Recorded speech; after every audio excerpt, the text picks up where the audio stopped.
Shields up, Ironbreakers! How's everybody doing today on this fine Sunday afternoon? Hope you're all doing good, and hopefully can improve on that with some more Monster Hunter Wilds. Would not be a Ruri stream without being slightly late. Now listen, I said I wasn't even going to stream this weekend. Can we look at this as kind of like a bonus? It's a bonus stream. It's been crazy, bro. It's been absolutely crazy. I actually went to Lisbon yesterday.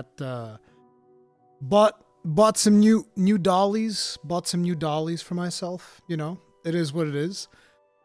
But how you guys doing? You've all been having a good time? Let's start things off with the usual. We got to give shout outs. You got shout outs to do. Fulminus, Can Muratli, Dan Pribernow, Mainstream, and Luigi Rosa, thank you very much for being grossly incandescent as things! You absolute giga chads. I still haven't fully recovered my voice, so that's going to be as loud as we're going to be able to get. Tip of the hat, gentlemen. Appreciate you. Thank you very much for the support. But yeah, it's been some pretty wild times. Just started playing Soul Sacrifice Delta on the Vita, showing promise for sure. Really like the lore. Bro, that was like my second favorite video game story of all time. It was the stuff that takes place in Soul Sacrifice. First one being the first couple of arcs of Final Fantasy XIV. But yeah, like Soul Sacrifice, brutally underrated. Downright criminal. Gotta say, for ESL speaker, you speak better English than most Americans. Well, thank you, Jeff. I appreciate that. That's crazy. So, one of the things that I've been noticing recently, we're going to be talking about Title Update 1. We're going to be going over the video. We're going to be talking about it. We're going to be talking about all the things related to Monster Hunter Wilds.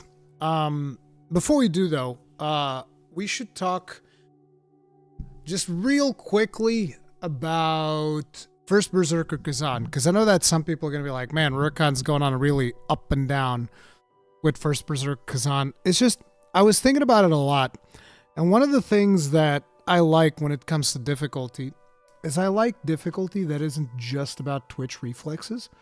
And I kind of feel like that last boss that we're in is basically just twitch reflex central. It's about how fast can you hit these buttons. That's about it. And it's like, I kind of miss more methodical, more slower paced, impactful combat where you're memorizing patterns, figuring stuff out. I don't know, I'm a little bit torn on it. I mean, obviously we can go and we can beat it at some point. I don't feel like doing it today, but we're gonna eventually power through that. But it's like, if that's what we can expect from other bosses, I'm like, ugh. I'm gonna be so bored. I hear Tempered Mizu have that Soul Seer eyes. I don't know if it's just Tempered Mizu. But yeah. Dude, you're not ready for what's to come after that boss? It's like, fine. Anyone playing Wilds on a 5700 XT? No. Not me. Still talking about Monster Hunter? I mean, of course. Why wouldn't you talk about Monster Hunter Relentless Spike? You think we're getting a Siege Hunt in Title Update 2 like we got in World and Iceborne? I hope we see some Siege Hunts. I hope we see some monsters that aren't scaled down, that you have to, like, fight in multiplayer.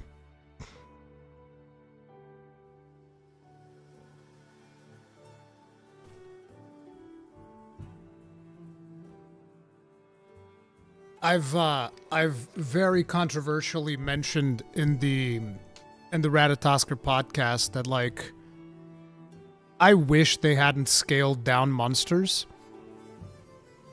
because it feels like in the older games the monsters were tougher even if you were in multiplayer, and it's kind of a, I don't know.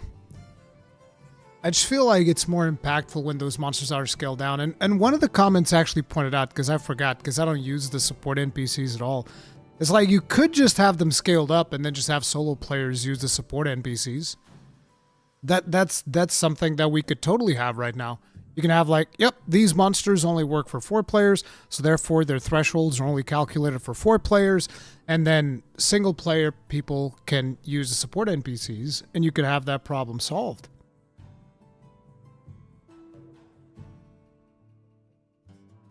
Like, do you ever think about that?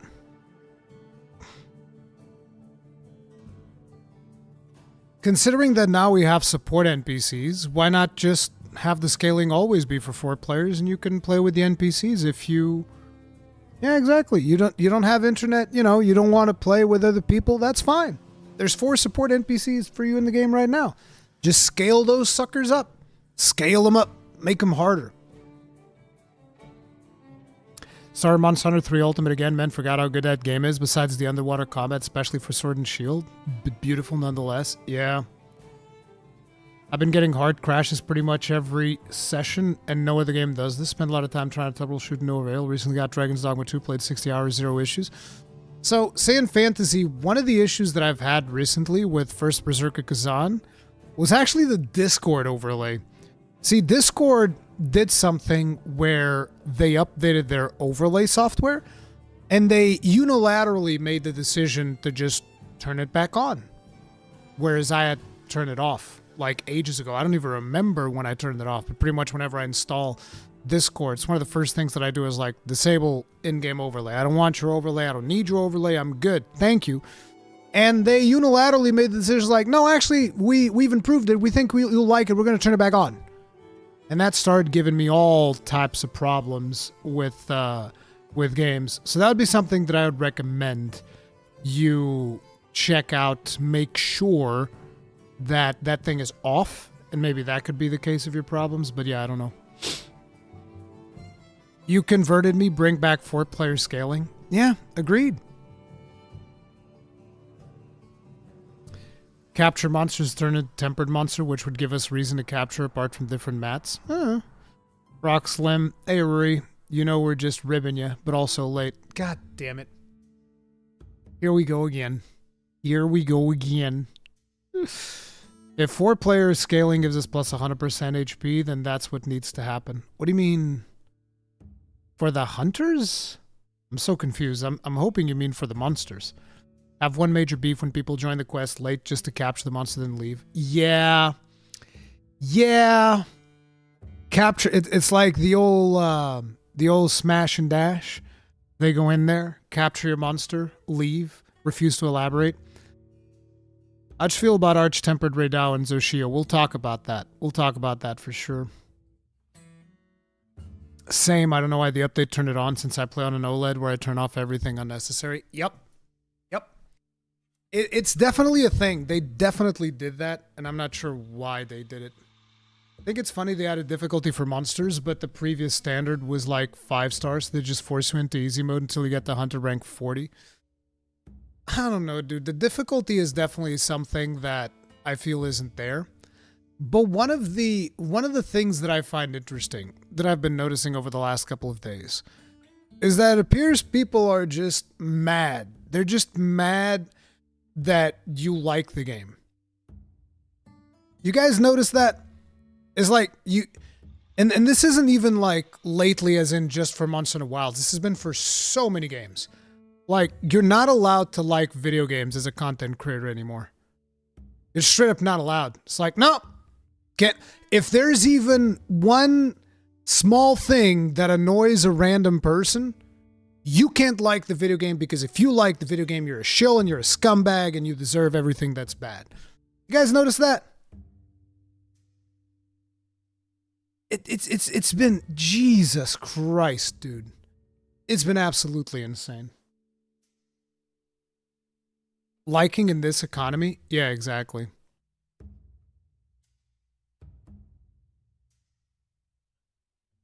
Elden Ring, Monster Hunter Wilds, AC Shadows, Dragon's Dogma 2, just to name a few examples. Yeah, I remember when I started playing Elden Ring, and because there were problems with Elden Ring, I was called a shill because I liked Elden Ring. Nowadays, it's trendy to like Elden Ring. Like, everybody's like, oh my god, it's one of the great games ever made. But when I said it back when it released, I was a shill.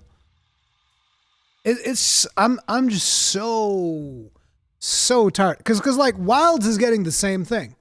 Wilds is getting the exact same thing. Like you come back 6 months from now, everybody's gonna be glazing Monster Hunter Wilds, but because I like Monster Hunter Wilds now, I'm a shill. I'm just bro. I'm so tired of it. German community is also pretty unforgiving on Wilds, and I don't get it. Like, everybody's been crapping all over Wilds, bro.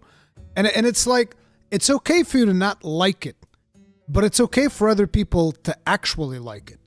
Like, I keep seeing over and over in social media, like, it has just been so brutally exhausting. Everybody just, like, shitting all over Monster Hunter Wilds. It's like, look, more power to you. But the problem that I see is people going after people that like the game and just like being upset at them. Like, how can you like this? Stop liking it. It's like, Jesus Christ, dude. It's like, I can't find the energy. They think you're some kind of traitor to the community if you like this casual game. So I think we need to talk about one thing that I find very important. One thing that I find very important is there's a lot of people who are saying that the game is unfinished. So here's what we're going to ask. I'm going to ask you a question that is going to be very relevant. Which game was more complete at launch?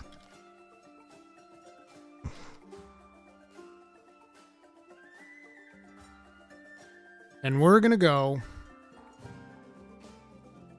Monster Hunter World or Monster Hunter Wilds. Yeah, I'm just gonna go right ahead and choose violence from the get-go. Yep, we're doing it. I'm choosing violence from the get-go. Bam, let's go.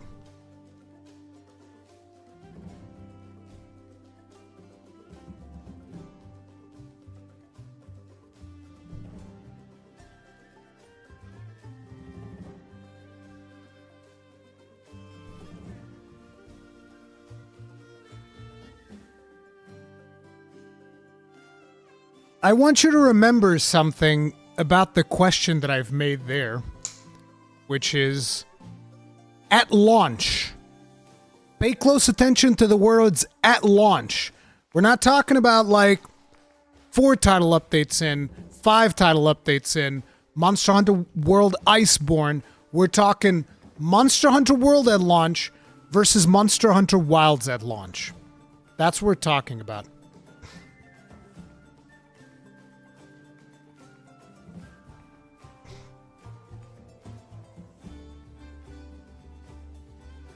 It's world and it's not close at all. You're completely wrong. From where I'm sitting, you are completely wrong. But this will be interesting, for sure. Let me just bring something up here real quick. Notepad. I'm gonna bring this up.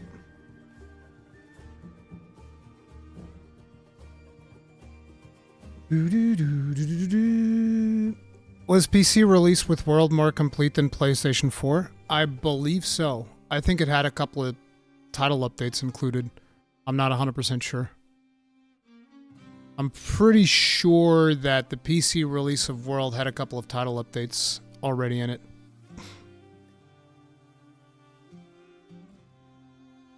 Poll is rigged? How is the poll rigged? The question is very simple.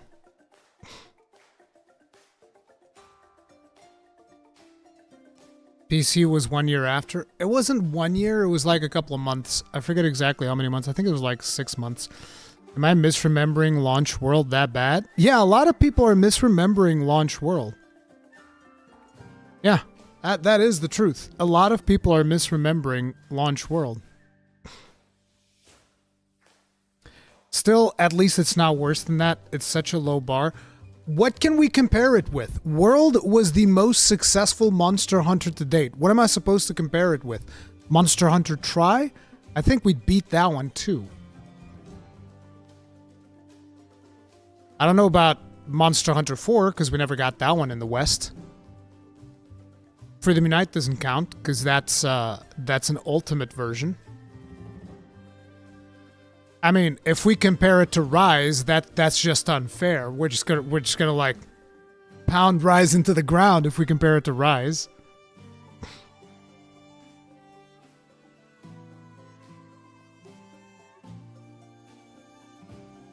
World didn't have a proper endgame loop till Culve. You think Culve was the endgame loop? Holy crap.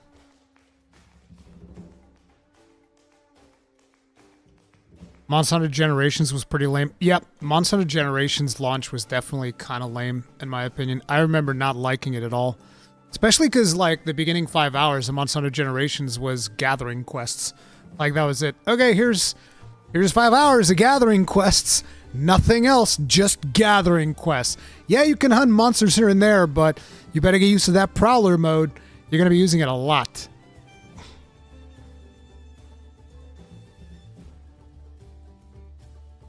People just have bad memory. No, I don't think people have bad memory. I think that what I predicted was going to happen absolutely happened, which is people are comparing Monster Hunter Wilds to Monster Hunter World Iceborne. And here's the thing. Some people have straight up said, I've seen this in comment sections, in social media. Some people have straight up said, yeah, exactly. I am comparing it with Iceborne and it's worse. And it's like, well, what the fuck? What are we doing? What do you mean, bro? That is ridiculous.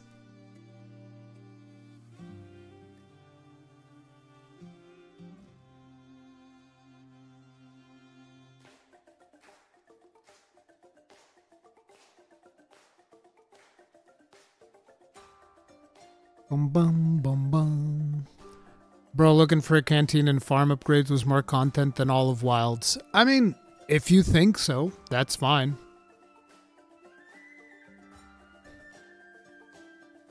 The only comparison between the two is the performance issues at launch. World had performance issues at launch on PC as well. But people have rose-tinted glasses, so they don't remember that part. Yeah. It's funny. It's funny to hear the arguments because a lot of people just kind of forgot all the problems that World had because World has become such a beloved darling, which it is. It's a phenomenal game. I still don't know whether I prefer Wilds or World or Base World. And lately I've been leaning more towards Base World simply because of the pace of the combat, which I feel like they're just going to speed it up. They're going to bump it up, go faster. Go fast, go fast, go faster, which is not what I wanted. Whereas World's combat is slower and more methodical. So that is the thing. Yeah, both had performance issues. Absolutely. I'll take World over Wild 100 times, no offense. That's fine. But what we're arguing here is which one of these was more complete. So let's talk about it. Let's talk about it. So, World.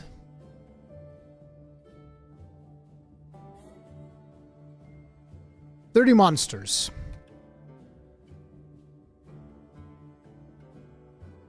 Five maps.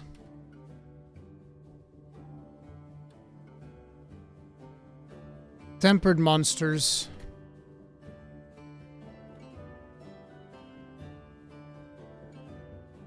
Investigations. Tempered monsters, investigations, and what? Like, that's it. In terms of, like, endgame and content, so on and so forth. Wilds. I'm gonna go ahead and I'm gonna say 27 monsters.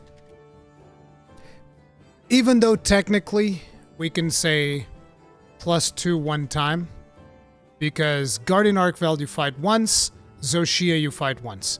So technically speaking, 27 monsters. How many locales are there? I forget how many locales we have. Windward Plains, Scarlet Forest, Oilwell Basin, Ice Map, whatever it's called, and Wyveria. So also 5 locales.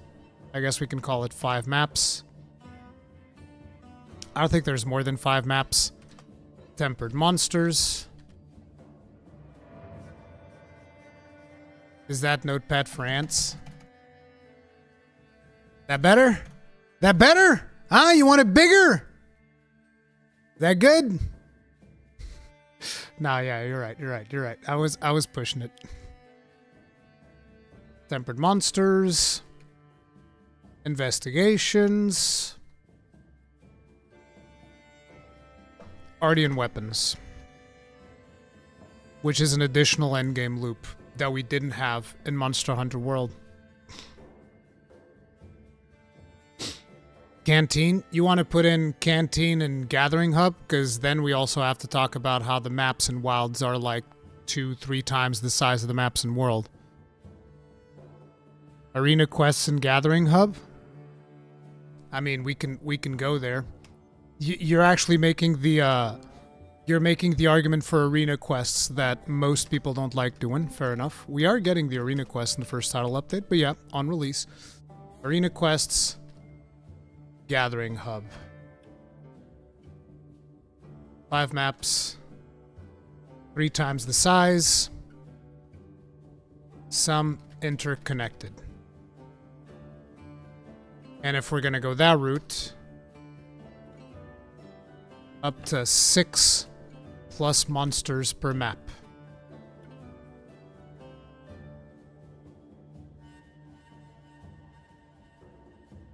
Three monsters per map.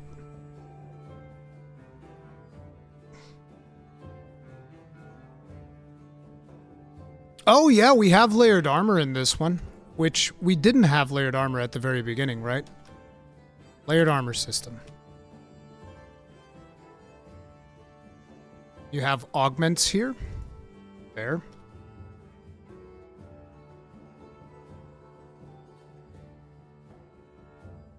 Better deco grind. Is anybody going to disagree on this one? Feel free to disagree on this one. Better deco grind. Oh yeah, we also have frenzied monsters.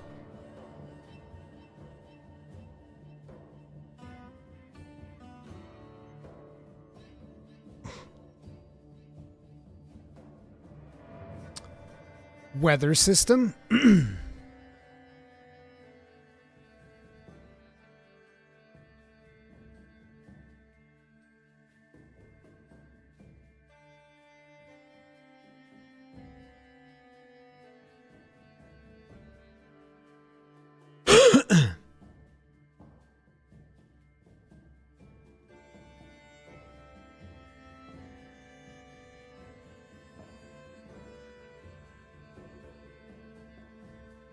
World also had a weather system at launch, but it doesn't do anything.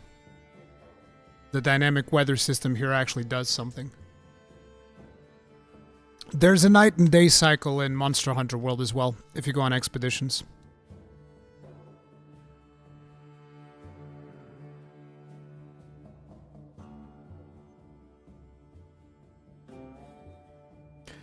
Better crown hunting?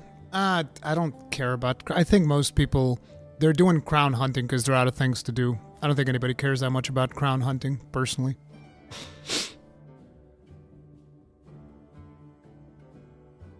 Was there elders in Launch World? Yes.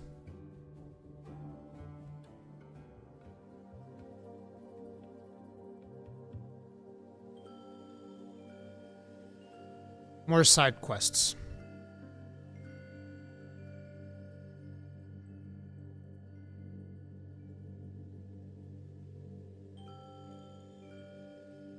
Focus mode is better than the Clutch Claw. Clutch Claw wasn't in base world, so it doesn't matter. Now world is bad? What a joke. Who is saying that world is bad? I'm arguing which game is more complete.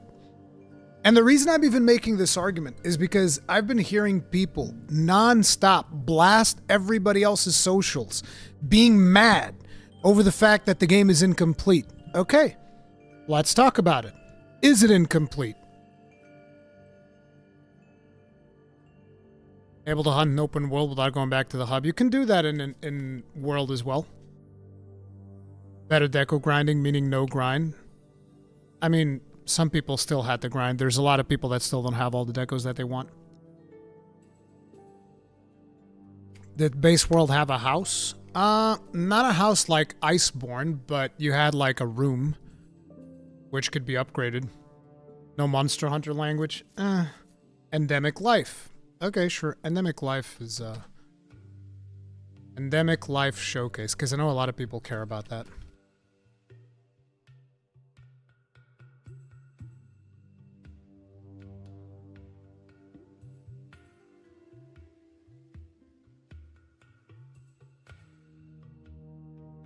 Ruri Poogie costumes.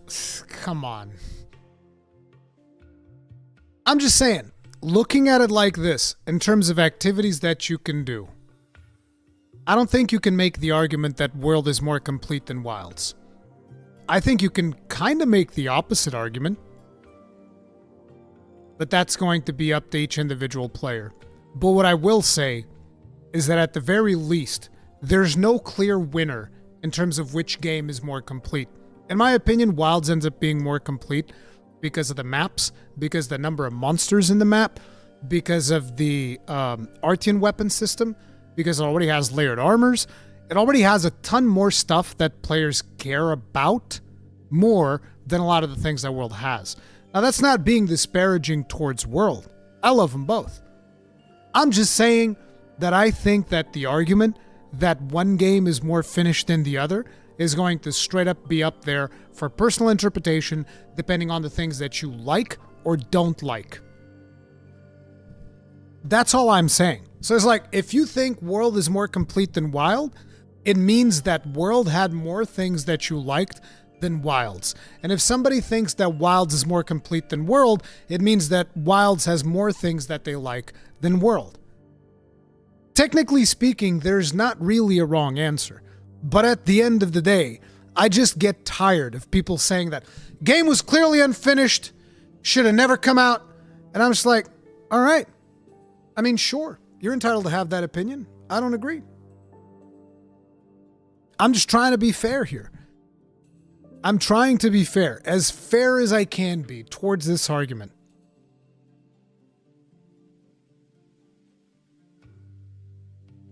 I would add 2 arenas on launch to World. Wilds only has 1. What do you mean 2 arenas? What? What are you talking about?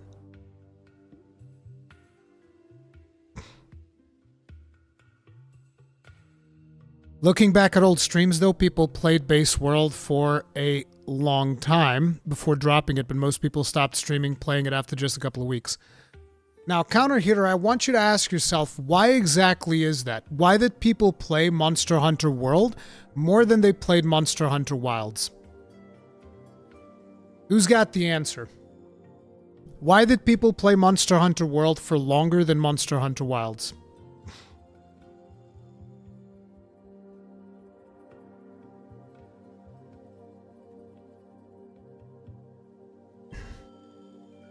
I can't believe that so many of you guys don't have it. Better grind, bloat, difficulty, and deco grind. It was not that hard. It was harder, yes. It was more challenging, absolutely. It had a better difficulty, in my opinion. Like, far superior difficulty than the one we have in Wilds. It is not 10 times as grindy. Not even close. It's not attention spans. No. No. There. BW54 got it. Because it was most people's first Monster Hunter. Which means they didn't know how to play. They didn't know how to play. They didn't know which weapons they were going to like. People had to learn how to play the game. And after they learned how to play the game, they had to figure out which weapon they liked. And these 2 steps take a tremendous amount of time. And with it being a lot of people's first Monster Hunter, that is the reason why they spent significantly longer playing Monster Hunter World and Wilds. When they came to Wilds, people knew exactly which weapon they wanted to play. They played the beta, they tested out all the weapons like, yep, this time I'm aiming this one. This time I'm aiming that one. In Monster Hunter World, there wasn't even a concept for a lot of these people of what a main weapon was. There's like, why don't I just play all of them? So it's not like that. Monster Hunter Wild's still a lot easier though, undeniably. So I mean, listen. If you want to talk about the difficulty of Monster Hunter Wilds, we can talk about that all day. Because if you guys remember, I was one of the people that kept getting shouted down. Whenever I was seeing the IGN coverage, and I'd be like, that get up damage on the fake out from Gypsaros, ooh, that was not much. That new Udra grab, bro, for all that animation commitment and all of that, just like shoots out a little flame, not even 1/3 of the hunter's health, and everybody was shouting me down. You guys don't remember that? I remember that. I remember people saying, "Shut up, boomer. It's fine." I was like, okay, listen. You guys say whatever you want. The Gravios plate break, yeah, I complained about that one too. I talked about all of this stuff during the pre-coverage, and everybody was shouting me down saying, "Shut up, you have no idea what you're talking about." Game comes out. Everybody's like, "Oh, actually, nobody said Rurikhan was right." People are just like, "Actually, it's a little bit on the easy side."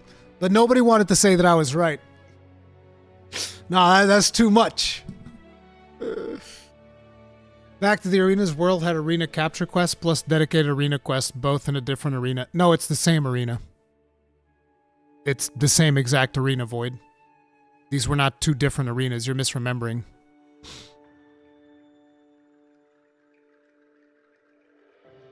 I also thought the game wasn't going to be that easy until I played it. Yep. Rurikhan is the Chicken Little of Monster Hunter. I'm not sure. I don't understand that reference, but yeah. It's easy, but base game has always been pretty easy. See, the reason why I didn't even complain that much when I did the review is because I looked at all of my other reviews and I was like, well, I also said Sunbreak was too easy, and I said Iceborne was too easy, and I said Base Rise was too easy. It's like, what does it even mean if I say that it's too easy at this point? Maybe it is me. I was gaslit by the community itself. I was like, maybe it is me. I don't fucking know.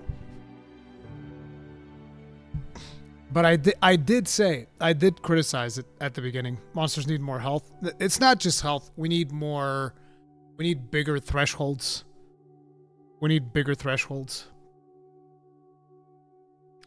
I think the two arenas means one with the gate and one with the boulder in the center of the arena. What gate? Don't both of them have a gate? Wait, the one with the gate is Iceborne.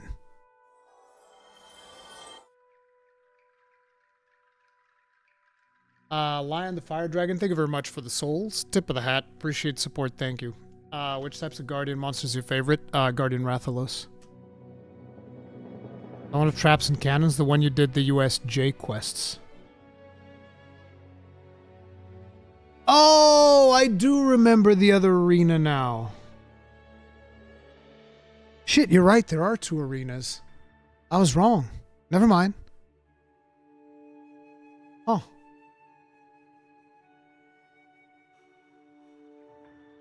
I didn't even remember that. I just remember the one arena with the Dragonator. Cave and Gate. Yeah. Honestly, this whole conversation about not enough content is such a pointless convo. The game has bigger issues to be concerned about. Rurikhan got. Yeah, I did. Shilling for Capcom, protecting him over the second arena of Monster Hunter World. More people are new to Wilds than people were the world by far.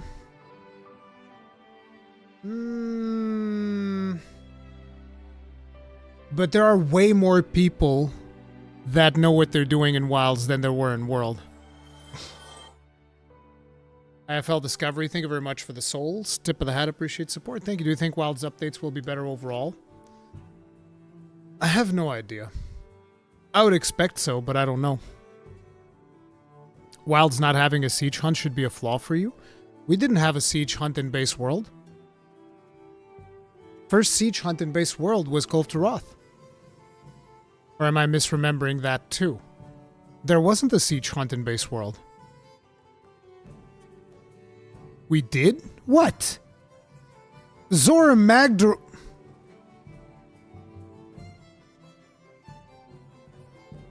We're calling Zora Magdaros a siege hunt?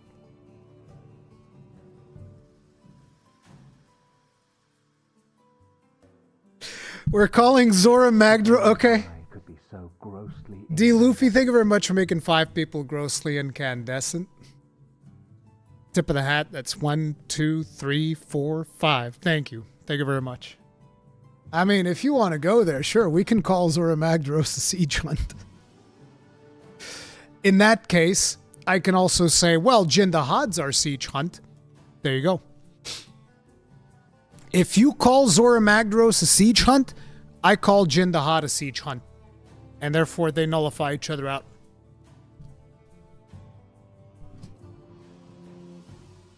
Absolutely. No cannons? Who cares? Does siege just mean cannons? There's no cannons in Safi Jiva.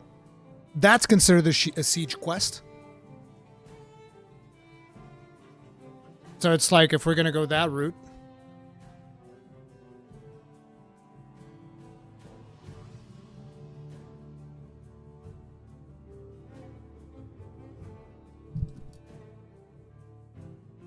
Jindahad was more chase than siege. What do you call Zora Magdaros? A beatdown? Siege means sucky. There's not enough sucking in Jin's hunt.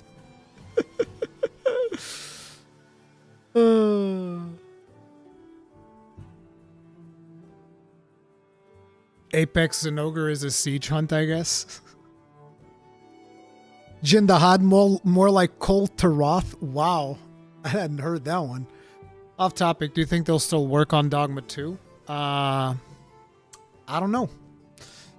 I'd love to see them flesh it out more, but I don't know. Itsuno left, so... But then again, Itsuno wasn't the one who directed the DLC for...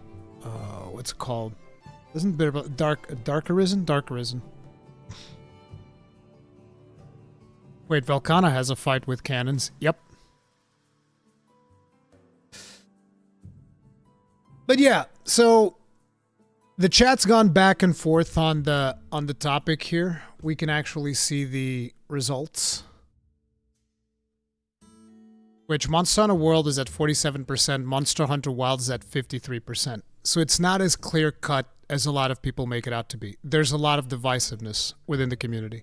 And what I'm saying is that there is no right answer between which one of those is more incomplete or less, or more or less complete than the other. Because basically it's just about which ones were the things that you like the most.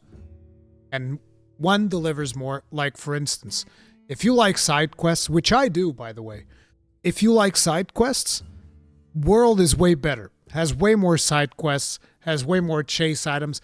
And this is one of the problems. This is one of the problems. The problem is, if you think back to Monster Hunter World, how many of your friends complained about like, I need to go gather food ingredients. Oh, no! The food ingredients! Oh, so inconvenient. Oh, no. I have to find a bobbly cactus. When there's a bobbly cactus upsurge. Oh, no! It's all over! Oh, God! I can't believe they would make me do this! Egg quests? This Rathian keeps chasing me! And people complained and complained and complained. Then Capcom was like, alright, you guys don't like unlocking ingredients? We're going to take that away. We're going to take that away. You guys don't like doing egg quests? Take that away. We're going to just remove that. Oh man, sharpening too hard? Don't worry about it. We'll give you this mount. Oh, what's that? You keep getting lost in the ancient forest? How many of you heard people complain about getting lost in the ancient forest as a negative thing? As a negative thing. Like, this map is so complex, I keep getting fucking lost. I can't stand it. Capcom's like, don't worry about it. We got this bird. You press up D-pad, boom, takes you right to the monster. No problems. No problems. Everybody complaining about getting lost and how they hated. People actually said they hated the ancient forest because it was such a hard map to navigate. And then Capcom's like, all right, we'll fix that right up. See, this is the problem. When you start listening to every little complaint, you're going to streamline things too much. So, you know, some people are going to like that aspect, some people don't. But one of the things that that aspect absolutely does is it speeds up how fast you get through the game. It does. You don't need to use the Sacred Auto Taxi, though. You're wrong, Rock Slim. You're wrong. You want to know why you're wrong? Try navigating the Sacred Only routes manually. Good luck. I know, because I tried it. I tried not using Auto Taxi the whole game. And you guys saw the amount of times that I'd be like, oh shit, I flicked the stick a little, just like 1 degree too much to the right. Jump down. Like Scully is saying, it is nearly impossible to navigate the secret-only routes without being on auto mode. They're a challenge for sure, but you get used to it. I never got used to it. I kept trying to do it. I was like, okay, I'm going to do this one on manual, jump down. Going to do this one on manual, be running up against the wall. Hell, even, here's the best example. Here's the best example of the sacred-only routes, okay? The one right outside Windward Plains. How many times did you try jumping on that sacred-only route and you just jumped to the ground? No, go on. Go on, tell me. How many times did you try jumping on that sacred-only route in the exit of Windward Plains and you jumped to the ground? So it's like, yeah, you don't have to use it. You're going to be jumping to the ground a whole lot.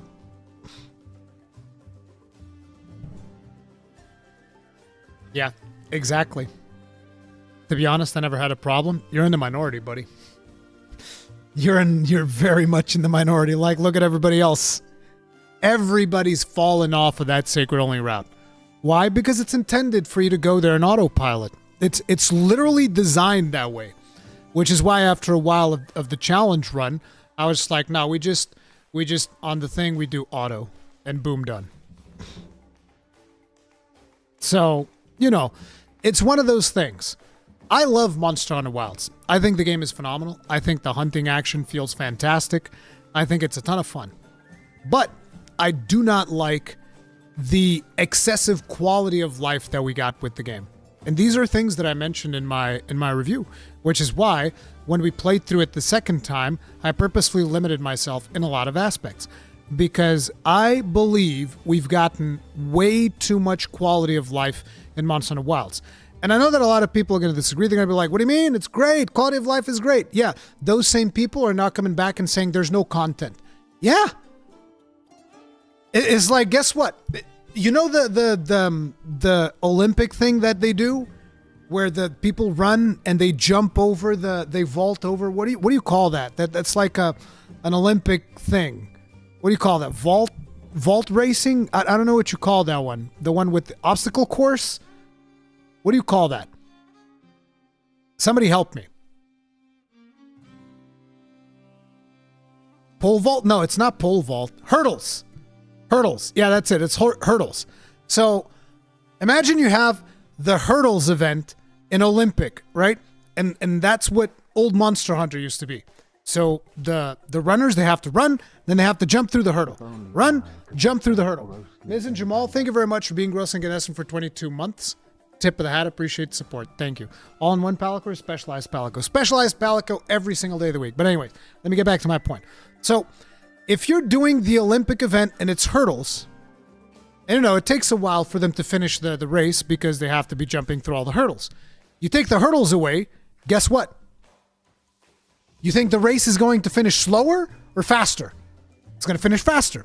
So it's the same thing. So the same people that complained in Monster Hunter World about all the quality of life thing that they wanted, they got all those quality of life things, then they ran through the game like that, and then they were like, oh, there's nothing left to do. It's like, well, yeah. You asked them to take away a lot of content. They took it away.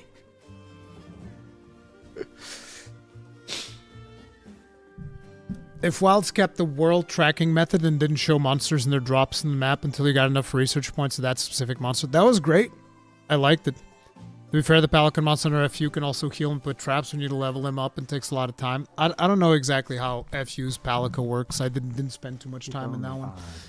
Our Wojo, thank you very much for being with us for 9 months. Tip of the hat. Appreciate support. Thank you.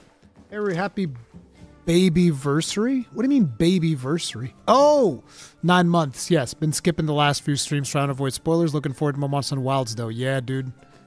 It's going to be great. Next week, I don't know if we're going to be able to do it because I think it's going to be like 1 a.m.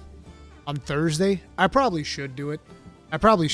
I'll have to talk to Akalon because of Mythic Banter. We'll probably have to record that early. But yeah, I want to do it late night. We'll do our stream, the update, all of that stuff. Especially because on the next day, we also have Path of Exile. So I could just like stream Wilds nonstop and then Friday, boom, stream Path of Exile as it goes live. I think that'd be amazing.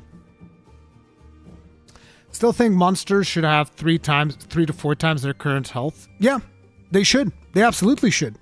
Monsters don't have enough health. They don't pack enough of a punch. My only issue is Monster Hunter kill times. You mean monster kill times? Yeah, I get it. I want to be able to customize my SOS flare team. I'd rather take custom Palicos I had back in Rise and take 2 Palicos. I don't know about that. I do think Wilds is pretty easier to get mats. That's, see, not Focka. That is based on your RNG luck. Like, guys, remember when I had to hunt friggin' Balahara? We had to hunt like 20 Balaharas to get like 3 armor pieces and 1 Gunlance. Like, that was ridiculous. The amount of Balaharas we had to hunt for 3 armor pieces and 1 Gunlance was not reasonable at all.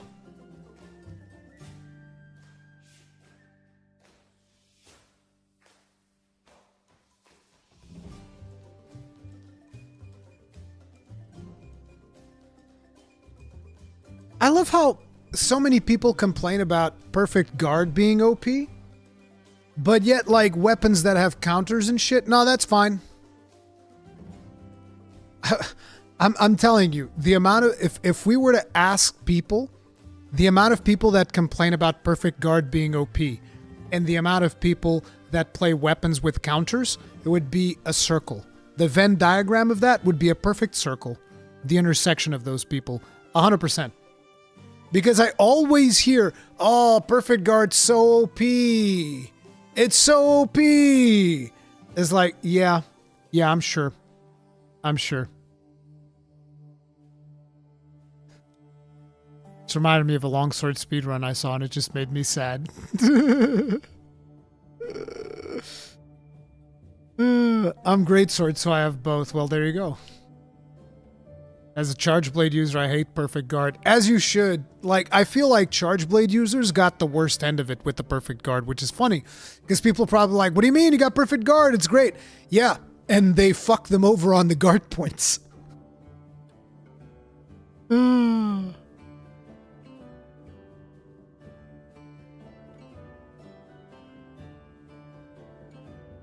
Yeah, Perfect Guard is just objectively better than guard points, which kind of sucks.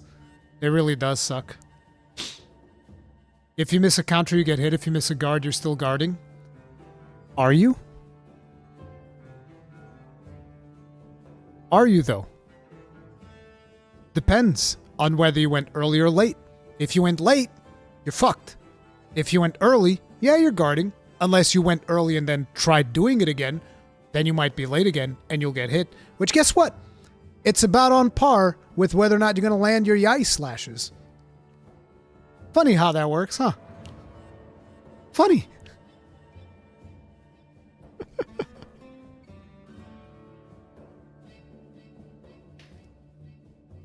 speaking with Charge Blade, are you having more fun with it? No, I haven't played Charge Blade a whole lot.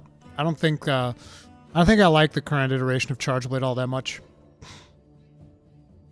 Yeah, Gunlance reload kind of like mitigates that a little bit for sure, but you can still get caught midway through the reload. I've gotten caught quite a bit. I don't play for perfect guard, so I'm always early. Well, there you go. Then you're not getting the perfect guard, so what's the argument? You're just blocking. Ah, it's funny. Like, listen. You guys want to get perfect guard nerfed? I don't give a fuck. Remove it from the game for all I care. I don't care. I genuinely, I couldn't care less. Because I've already seen, like, people frothing at the mouth over perfect guard. Remove it from the game. I honestly, I just care so little about the balance of the game because people constantly come in here, try to label me as somebody who hates longsword. Like, listen, make longsword the most broken weapon in the fucking game for all I care. I do not care. I genuinely do not care. It means nothing to me. Remove my perfect guard. Shit. Remove the Wyvern Stake full blast combo. Don't care. I'll do full burst. I'm fine. The one thing that I don't want is don't give me Wyvern Stake blast again. Other than that, shit, you can bring back heat gauge. I don't care. I don't. I really don't. I do not care. So it's like when people try arguing with me about like, oh, perfect guard, it's so OP. It's like, listen, from my experience, perfect guard, not as OP as a lot of people make it out to be.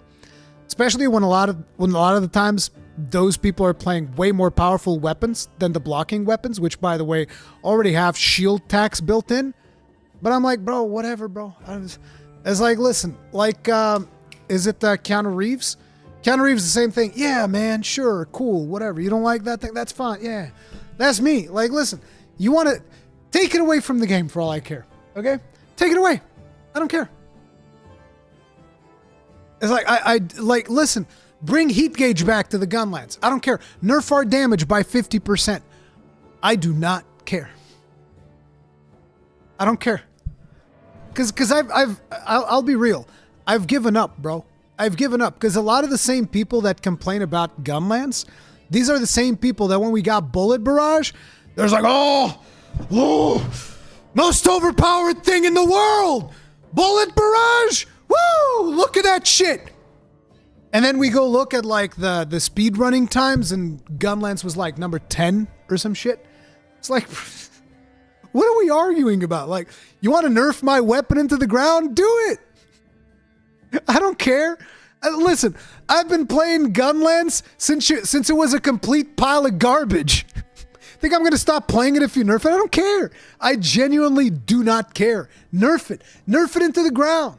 Means nothing to me. I don't care. And I'll tell you what, most people who play the Gunlance, they don't care either. Because if we wanted to play a powerful weapon, it would have been the last weapon we would be playing by now. Perfect Guard's problem is that it makes the game faster, not because it's OP.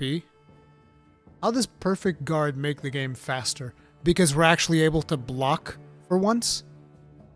Unlike Sunbreak, where I had 11 points into blocking and I still couldn't block worth a damn in endgame? Is that what we're saying? I want them to make Gunlance not fun to play so that I don't have to see them. Yeah, exactly. People are literally coming in like, oh, they need to get fucking rid of this goddamn weapon. Oh, it's like, bro, I don't give a fuck. I seriously do not care. Nerf it into the ground. Means nothing. Perfect Guard changes the way you play too much. It's less about positioning and commitment. Plays less like Monster Hunter. Name one weapon in Monster Hunter Wilds that is not less about position and commitment. I'll wait. Just one. Name one weapon in Wilds where position and commitment matter as much as they did in older games or more. Just one. Hammer? Are you serious? Longsword? Bro, I'm out. Bro, I'm out. Hammer. With the invincibility frames dodge. Hammer.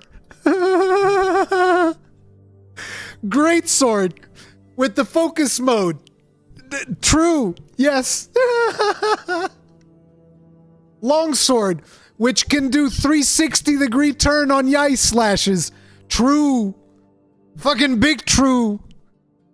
Bro, you guys have to be troll. There is no way you're not trolling.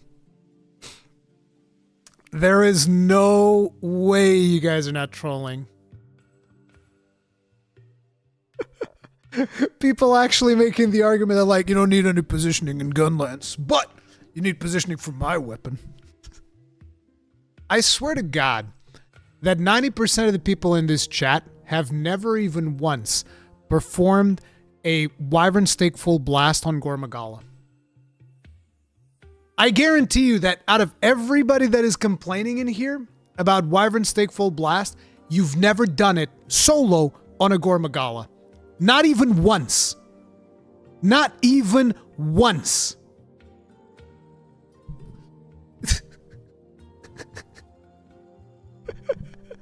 That's the funny part. I performed it on your mom, mate, solo. Damn, sick burn. I mean, she's a 70-year-old lady, but she would still outrun you because she's actually fit as fuck. Like, my mom can run for longer than me because she's actually really fit. So, yeah.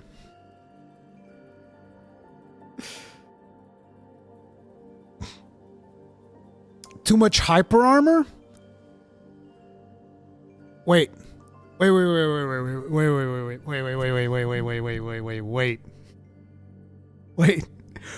We're talking about Wyvern Stake Full Blast, and you're saying too much hyper armor? This can't be real. We can't be talking about we can't be talking about the same thing. We cannot be talking about the same thing. There's no way, dude.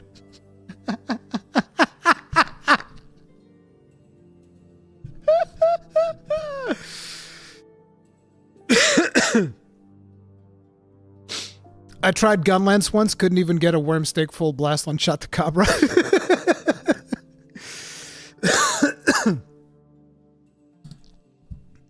Oh man, this is funny. Full Release Slash? Oh yeah, Full Release Slash has hyper armor.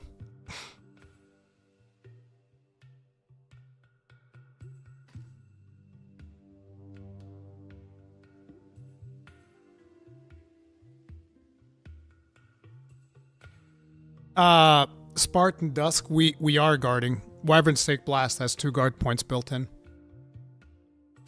They're just not easy to get. As a matter of fact, I'm going to say something stunning and brave. Landing the guard points on Wyvern Stake Full Blast is harder than landing a Yai Slash.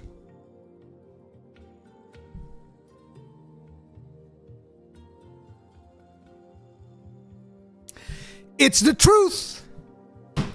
It's the truth. But, you know, disagree with me.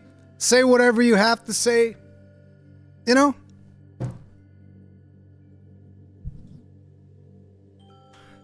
It is what it is.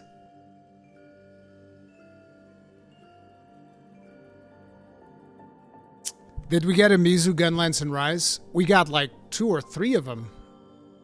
No, just 2. It was regular Mizu and Violet Mizu. We had 2.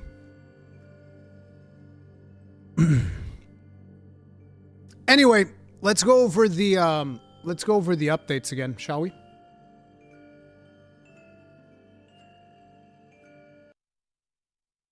We're going to be pausing, so if people get upset over pausing, well, that's just too bad. You're going to have to get over it, you know? It is what it is.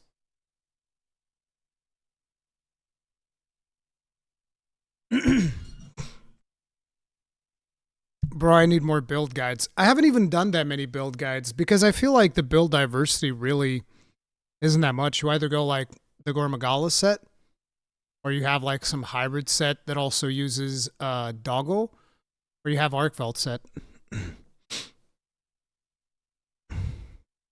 Pause Khan. Yeah, that's me. Mr. Pause.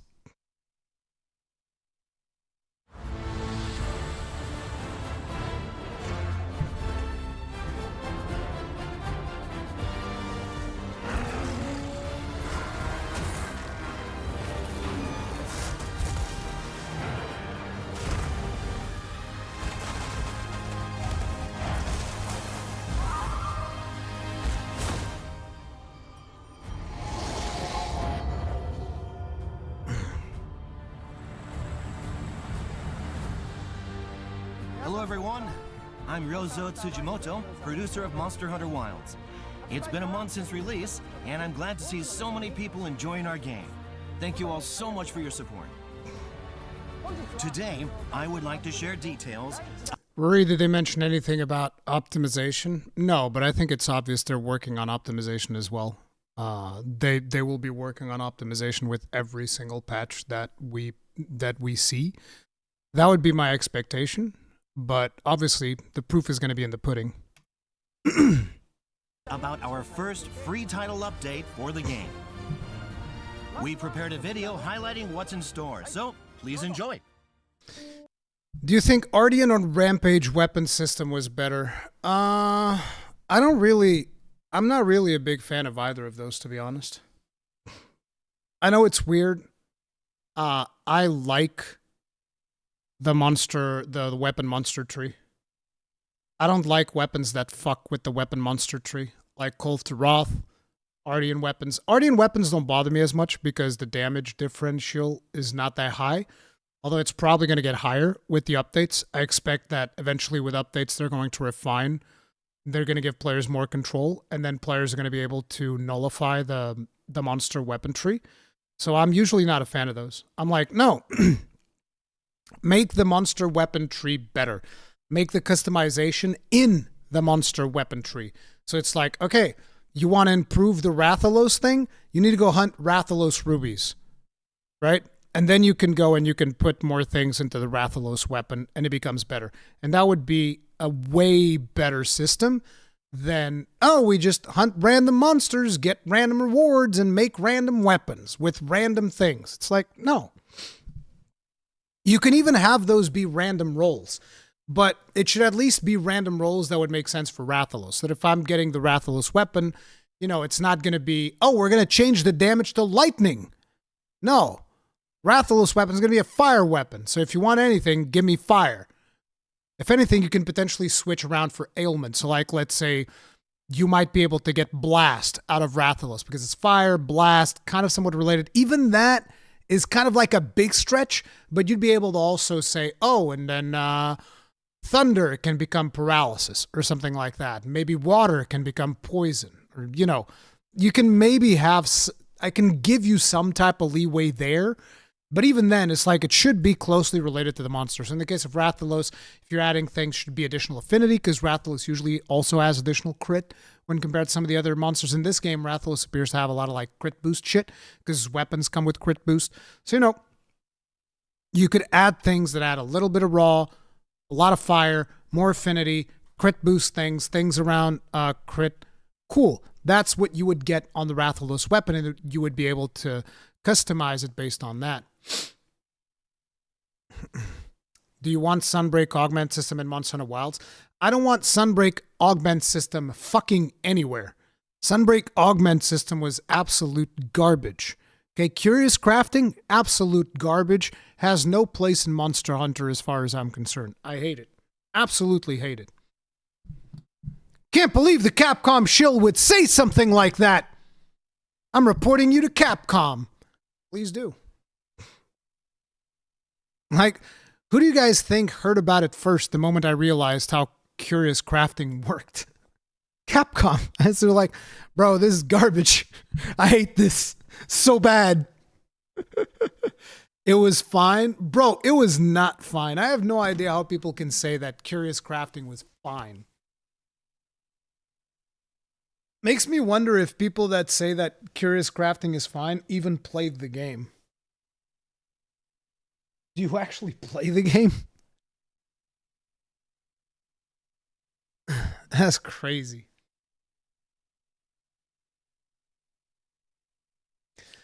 Armor Curious Crafting was, but the weapon augment was amazing. Weapon augment I can accept. Weapon augment was not terrible. Safi weapon system. Because you see, the thing is, even when the augment system on Safi, even if that is way better than what we had for Call of Wrath, which it was, even then, it is still a system that, in its essence, nullifies the a big percentage of the monster's weapon tree. And I'm never going to like a system that nullifies a big percentage of the monster's weapon tree.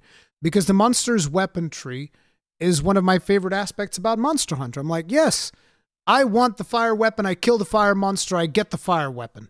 I don't like the idea. It's like, no, I just hunt this monster on repeat. And then eventually I just get weapons for all the elements, all the statuses, all the raw damage with all of the modifiers that I could potentially ever want. I don't like that.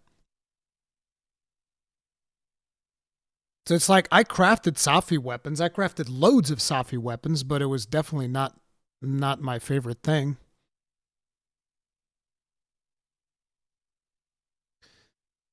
You should be able to turn high rank materials into low rank ones.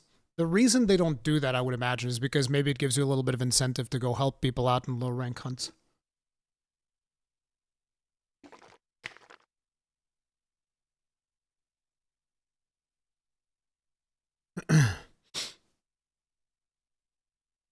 Hey, don't use them. Ah, the old argument. Just don't use it. Don't like it? Don't use it. But it's in the game, though. It's like the argument of don't use it is the same thing as like, why wouldn't you have a layover in China to go from Portugal to the USA? Why not?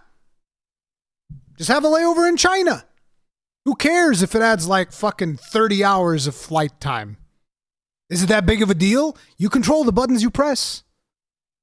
Yes. And guess what? I'm not going to have a layover in China if I'm flying to the US. It's not going to happen, bro. Game too easy? Don't use gear. Exactly. So it's like, people need to not conflate the fact of what I did with my challenge run, which I was like, okay, I'm not going to use Palico, not going to use Sacred Recovery. We're not going to upgrade our armor. We're not going to restock. You need to not conflate that with like, oh, the game is fine if you play like Rurikhan. It's like, no. The game should be harder without me doing all these things.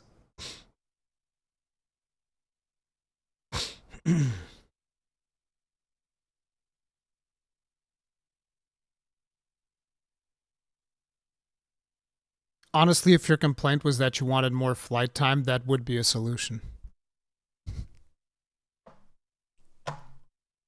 You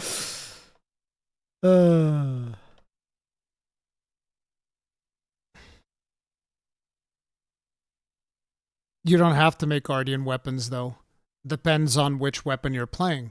You want the good blast charge blade? Guess what? You're making an Ardian weapon. Right, Wada? Correct me if I'm wrong, but at least I believe that's the case.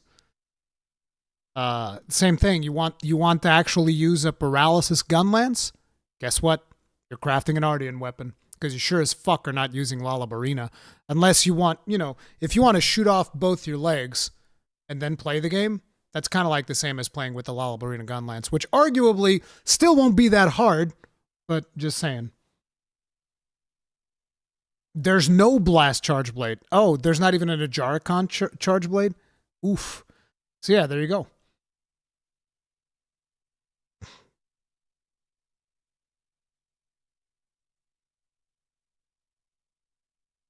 The time to kill with unupgraded gear and no build is insane. Oh yeah, absolutely. Lance has everything you need, no need to craft Ardian. You can probably craft Ardians that will outperform some of the options that you have on the tree. You can't do that for Gunlance, though. Currently. Just don't interact with any of the game systems. Game is harder. Yeah.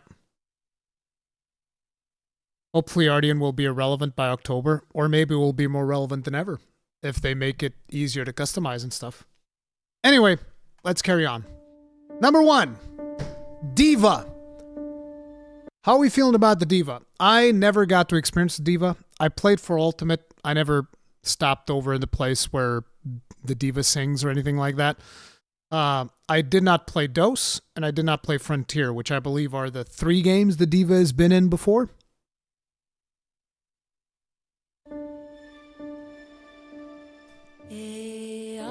Do we actually get buffs from the music?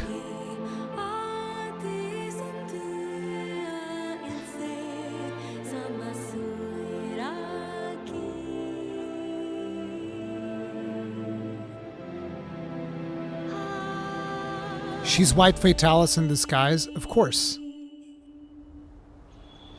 Gathering Hub. I am so happy we're getting Gathering Hub.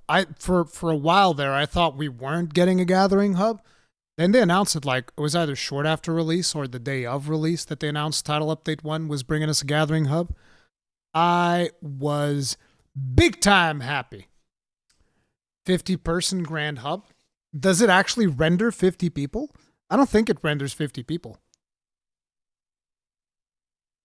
Can we get layered Diva? I don't think so. They could have made her ears a bit smaller. She's a knife ear. We're not going to hate on her because she's a child. So she's not, it's not her fault that she's a knife ear. When she gets older, though, we can hate on her. We don't hate on children. Can we get Diva Handler? Jesus Christ. She looks like a goblin. Jesus Christ. We hate children in Monster Hunter? Right. People hate Nada. This is true. She could be between 10 and 1,000. No, I think they start don't they start shrinking when they get to 1,000? Those are like the smaller Wyverians. Like the blacksmith or whatever that is going to be in here. She's probably like 500 something. Personally, I don't care about the Gathering Hub because I never got to experience the hub in World. I played solo in Worldborn. Well, yeah, but isn't that an excuse to try it out this time around? Like, Gathering Hub is usually really cool. I like the idea of a Gathering Hub. Now, I was actually hoping that our Gathering Hub would have been an airship. I thought having an airship as a Gathering Hub would have been badass. But we're getting this instead, which is also really cool. We have the fishing area. We have the bowling. What do they call it? The barrel bowling. We have barrel bowling. We have this. We have the arm wrestling. Probably some other mini games that we're going to be having. Like in Monster Hunter G Ultimate. Yeah, Monster Hunter GU was pretty good. How old are the really taller giant Wyverians then? Those are actually fairly young, except for the old ones, because there's the thick ones. See, the thin ones I think are young. The thick ones I think are really old. It's just some of them, they're just big boned. So when they start shrinking, they also start girthing. The girth. They get extra girthy. What's up with their feet? And we don't ask about their feet, Camo Steve. Are you a deviant, sir? Stop that. Chode biology. Girth.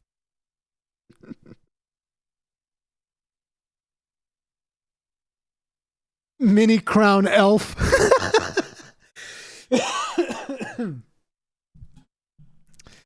The tall ones are probably mutations. Yes.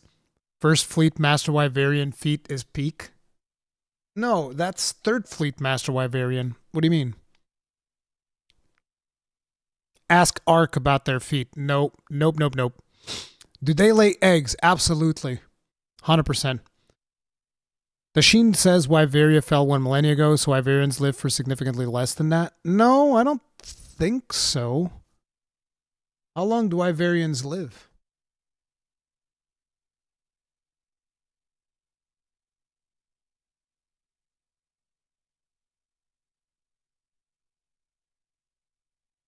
The fandom wiki says 200. Up to 200. So maybe they don't live that old. Some individuals like Treshu is considered old, suggesting a lifespan of around 300, 400 years. That's an AI overview, though. They're giving us AI responses now. The large Elder and Pokechief's ancestors are exceptional Wyverians born once every 1,000 years, with their lifespan unmentioned. So some of them are weirdos. Some of them are wonky. Yeah, that's why I specifically said it's from the fandom wiki, because I don't know how accurate that would be. We need Treverians back 100%. Big true. I would trust Treverians more than I would trust Wyverians. 100%. Treverians are the ones. Treverians are the chosen ones. We could trust the Treverians to do right. Can't trust the elves, though. You guys remember the elf when Zora Magdaros came calling back in World? The elf just goes like, guys, listen, I've already packed. I'm good to go. Zora Magdros is coming, and we gotta leave. Like, you guys remember the energy that elf was bringing to the table? That elf was coming in. Hey, guys, listen. It was great knowing y'all. It's time to go. We gotta piece the fuck out of here. It's like, listen, it's my cousin's waiting for me, bro. I gotta go. It's like, bro. Oh, it's funny. Rurikhan, why do you like the story of Wilds? The artificial monster crap ruins the nature impact of all the Monster Hunter titles. No, it doesn't. Why does it? I liked it. I liked the implications that came from Wyveria, which again, a lot of this is headcanon in my interpretation of what is told, because it does leave a lot of stuff open to interpretation or possibility research, which I'm not going to do because there are people that are going to do it that are way better qualified to do it than me. But for me, it was like, one of the implications was that potentially Wyveria could have been the beginning point of all the civilizations in Monster Hunter. And I thought that was pretty cool. I'm not saying that is what actually happened, but that is one interpretation that I personally took out of the story. It's probably wrong, but I liked it. I liked the implications. Like, no, everybody came from Wyveria. And the guild's shitty bullshit. They're saying like, oh, these are the Forbidden Lands. We don't want you guys fucking around in there because some really bad shit happened there in the past. Because they know. The guild knows. And I also like the whole thing about humans creating monsters and the fact that those offshoots of monsters could have potentially been what originated some of the monsters that we fought because they were able to get out of their guardian status the same way that Arkveld got out of their guardian status, which I argue with this with Ratatoskr, where, like, for instance, if you think of Guardian Fulgur Anjanath, it could be that the original Anjanath was Guardian Fulgur Anjanath that was created by them. And then he was able to, like, escape the confines of being a guardian, and he became just Fulgur Anjanath, so on and so forth. Maybe it was the original Anjanath, and if they found the other one later, he would have been Black Anjanath because he has, like, black fur. I don't know, dude. There's a lot of potential for the way that they told the story. And personally, I liked it. And I understand, a lot of people didn't like it. A lot of people don't like the story of Monster Hunter, period. That's fine. But I liked it.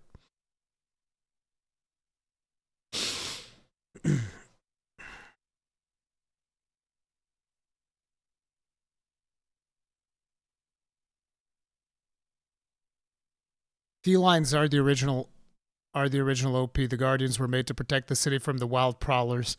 Yep, especially if Gaijin Hunter was controlling them. If Gaijin Hunter was the one controlling the prowlers, that's how it'd work.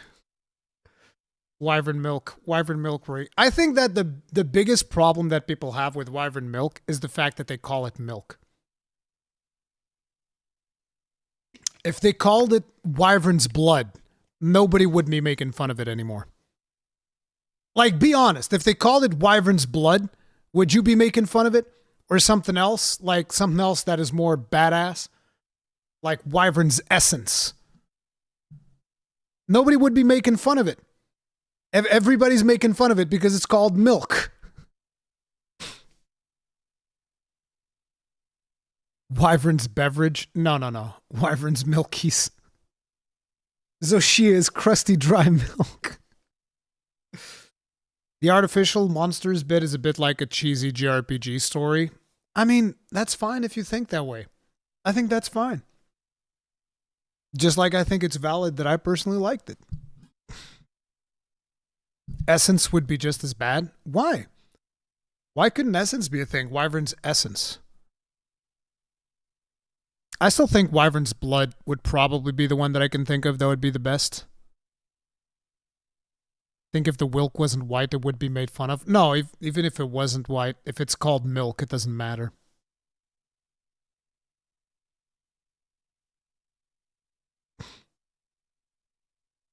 Wyvern cheese. I think it was the perfect execution of the equal dragon weapon concept. It was one way of bringing that in. I mean, it's always been a part of the lore. Yuna almost spat out her drink when it came up. Was she drinking milk?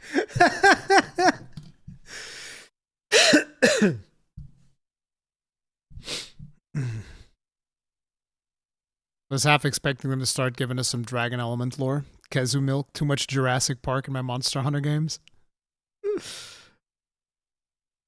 I just can't wait to see if they do some actual lore to finish it off, or if that will be saved for a later update. I mean, I think it'll be on the final update. Most likely will be when they finish the story. Wasn't that around the time that we got Allmother? Was Title Update 3? Because Title Update 3 was kind of like the real final update, even though they added more monsters and stuff. Title Update 3 brought out most of the endgame stuff. We need Zoe Unleashed. Yeah. Insert mommy needs some milk meme. Monster Hunter Milk DLC. All Mother was the last base rise title update. Yep. I would expect that around the last title update will be when they really bring out the ending of the story. And I suspect it'll probably be another monster on top of Zoshia. I think they're going to bring out another monster that's going to be like an, if not an Elder Dragon, like something equivalent to an Elder Dragon.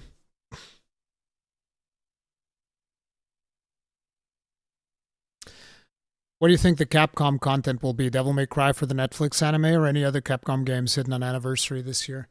I don't know. Usually whenever it comes to Capcom titles, I just expect some of the more well-known ones. So like probably some Resident Evil, some Resident Evil or some Mega Man or something along those lines. Maybe Street Fighter. You know, some of the more well-known titles. That's usually what I expect on for a first Capcom collab.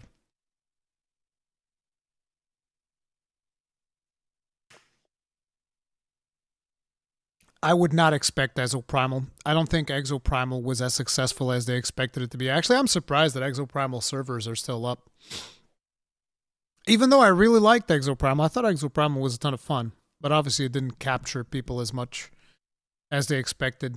Which is funny, because if you think about it, Exoprimal did the exact opposite of what Monster Hunter Wilds is doing. Monster Hunter Wilds is easier than a lot of us expected, whereas Exoprimal was way harder than a lot of us expected. And some people might be like, what do you mean? Exoprimal's not that hard. It's like, yeah, when you're doing the story missions, no, it ain't hard. When you actually got to those weekend events that they were doing, bro, that shit was hard.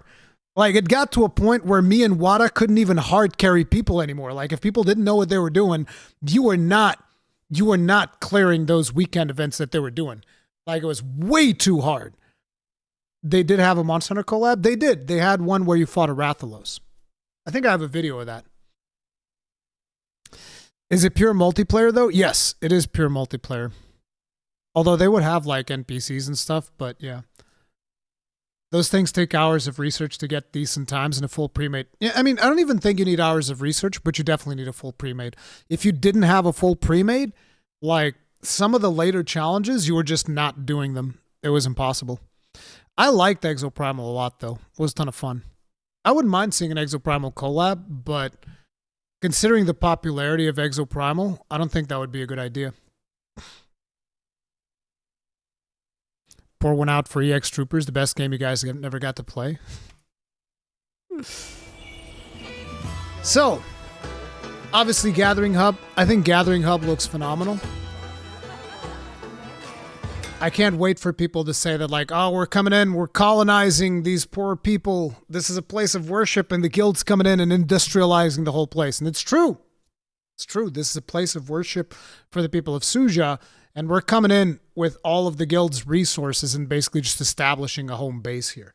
Like, no fucks given.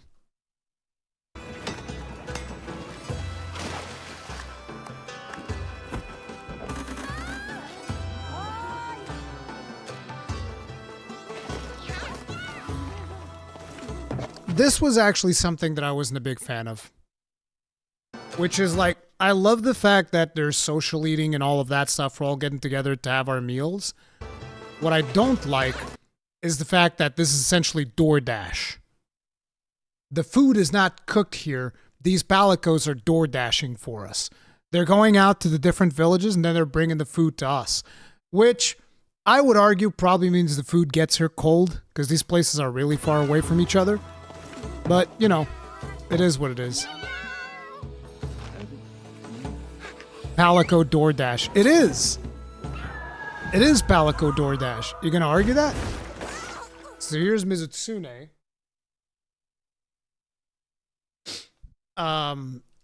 And this is just regular Mizutsune. Now, from the SD Shepherd video that I watched recently, apparently someone in this community pointed out there's actually a higher version of Mizutsune. I don't know how many stars this one's going to have, but there's going to be an 8-star Mizutsune that you will unlock later down the line. So this one's going to be Hunter rank 21. It seems like this is just standard Mizutsune. But he does have a couple of combos. Like, look at this. I like that the bubbles stretch out, which is cool. And I like the animation that we get from this beam. Bonk, you see him like just sliding around. And look at Mizutsune just asserting dominance over fatty boy Uthduna. Look at him. And then I love this one where he just like slaps you up in the air. And then there's a follow-up. And then here, this will probably be the higher level Mizutsune, and he's going to have like some Soul Seer shenanigans. Now, people were telling me that there's like a tempered scar on him. Oh yeah, there are some scars here on the tip of his ears or horns, whatever you call these things. I'm assuming it's his ears. Those do look like tempered scars.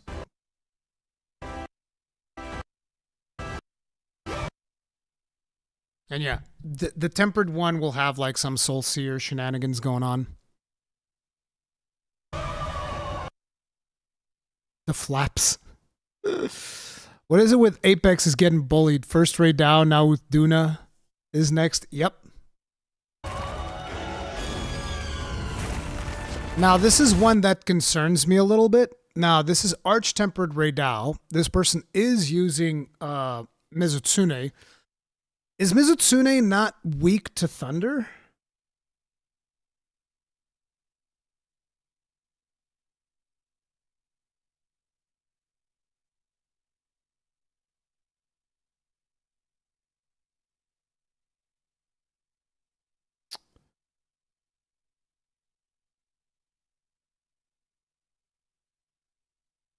Let me go on the proper Monster Hunter wiki.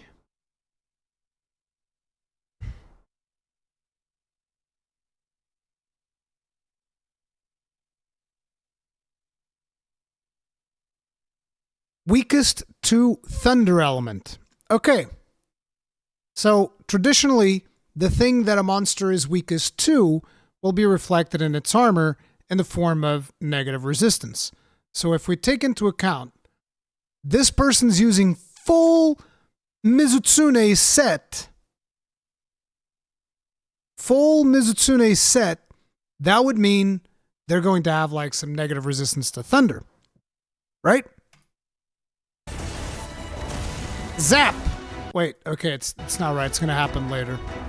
Okay, we'll get to that point later because that happens at a later part in the trailer. Also, I still don't know what this part is about, the broken camp. This has been in the game, so I don't know why they put that in. New outfit, arm wrestling, Zoshia.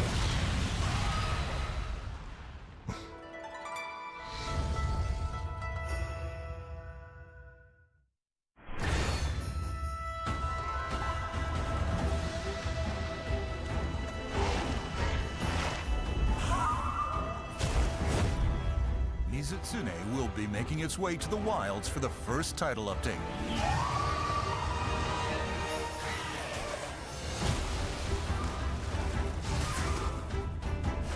Oh, it's the emote? Okay.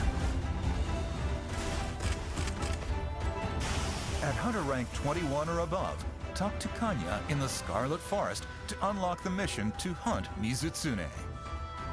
Imagine fishing out Mizutsune.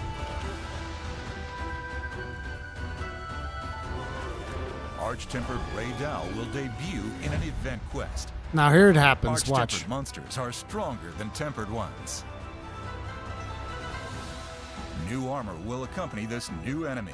With the Ray Dao Gamma... Gamma armor, which is probably going to focus on latent power, which is the skill that Ray Dao has associated with his set, I believe. Feline Ray Dao Gamma sets becoming available to forge. See, now it's going to happen. This person's wearing full Mizutsune gear, weak to Thunder, 50 and above and will be able to challenge this fearsome foe when the event quest goes live. So please zap. That's one big zap. shot. Followed by the biggest zap. Bam! Gets hit again. Still alive. Remember when we talked about earlier that I talked about this before the game came out? And everybody shouted me down. Everybody said, "You don't know what you're talking about. You're crazy." Like Gaijin is trying to shout me down right now, reading into it too much. Here's what I'll say, Gaijin. Unless that guy is wearing max lightning resist armor, like even if he's not using Mizutsune armor, he's using something else. Unless he's got like max thunder resist, and on top of it, he's got level 3 thunder resist, he should not have survived that. He should absolutely not have survived that. He is not, because he actually got Thunder Blight. Okay, so he's not even using like full resist gear enough to be able to resist Thunder Blight. I didn't even catch the Thunder Blight. Yeah, they have Thunder Blight. They have Thunder Blight. And they get hit again. So, yeah. And no, there's no Divine Blessing because Divine Blessing has an animation. So, they didn't get Divine Blessing here. So please Divine Blessing gives you like a blue tint now whenever it activates, so it didn't activate there. Although in this one it's harder to see. I don't think it activated here either. So please give it a shot. What I'm saying is that in an Arch-Tempered monster, this is death. Okay? The highest Railgun Lightning, this is death.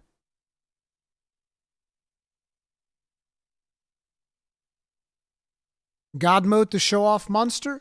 Hey, I'll accept that one. That was something that I was thinking about as well. Could they have put God mode in just to show off the monster? Maybe. I'm just saying. Let's make a bet, Rui. I think that is death with full Mizu. I don't know whether it's death or not. I'm judging by what I'm seeing. And the reason I'm pointing this out, Gaijin, is because it was the same thing with the IGN coverage. Whenever I would see the new Udra grab, and I would say, ooh, that didn't really do that much damage. The Gypsros fake out, that didn't really do that much damage either. You know, I would say these things and everybody would be like, nah, it's fine. Now everybody's, their mother's screaming about how the game's too easy. It's like, to me, Arch-Tempered, you get hit by that shit like 2 times. The only way to survive is like full thunder resist plus times, 3 times armor skill thunder resist. And that'd be the only way to survive. And even then, you have to be in an inch of your life.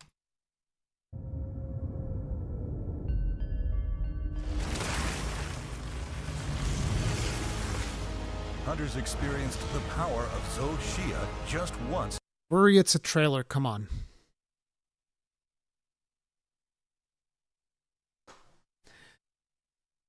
That's the exact same thing that people said about the IGN coverage. They didn't say it's a trailer. They're like, oh, it's easy mode for the journalists.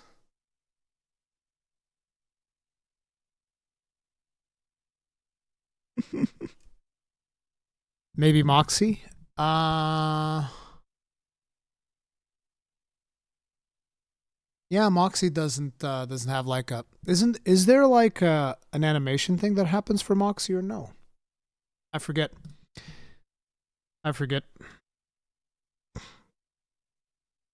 In the game's story.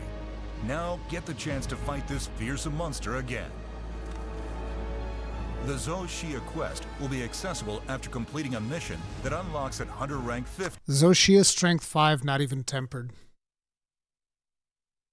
Wonder if Arch-Tempered Zoshia would be the last one, or if it'd be a new monster. I expect it to be a new monster that is stronger than Zoshia.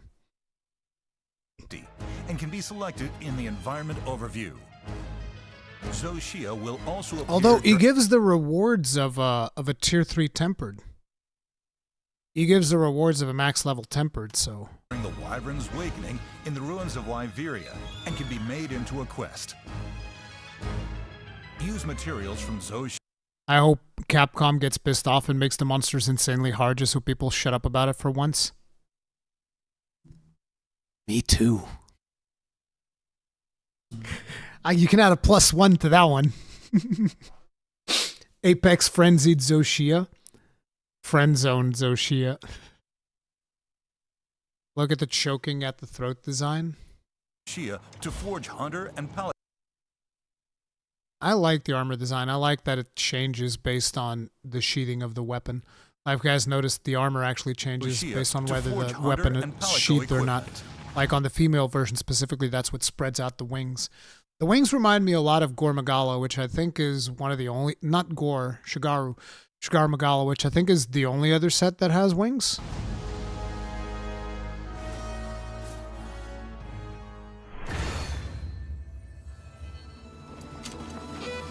The Grand Hub is a gathering place packed with even more things for hunters to do. Have fun interacting with each other in new ways.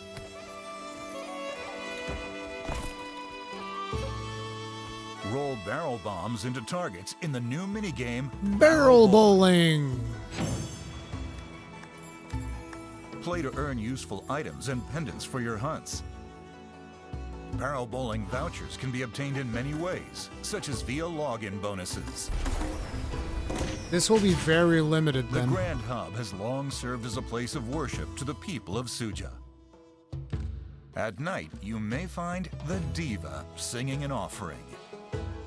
You can focus in on the Diva while she's performing, so be sure to give her a listen when you get the chance. The squad information counter will move from the Windward Plains to the Grand Hub once travel to the location becomes available, allowing you to conveniently manage your squad. Unlock the Grand Hub. See, this is the guy we're talking about. He's a weird one. He's like an exception to the Wyverians. Look at how big he is. He's a girthy boy. Hunter rank 16 His girthness. and above by talking to Tetsuzan in Suja. God's the given Peaks of girth. Accord. Palico DoorDash.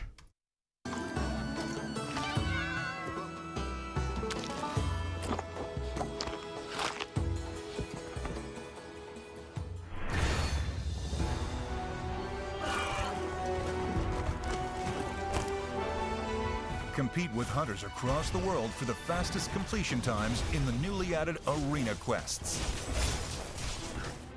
View world rankings on the Expedition Record Board at the entrance to the Grand Hub. The entrance to the Grand Hub.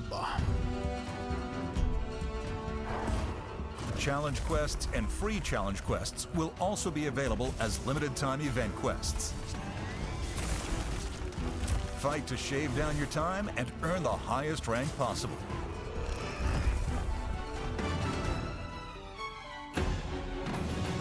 Pendants can be obtained as I'm worried about the focus on world rankings. I mean,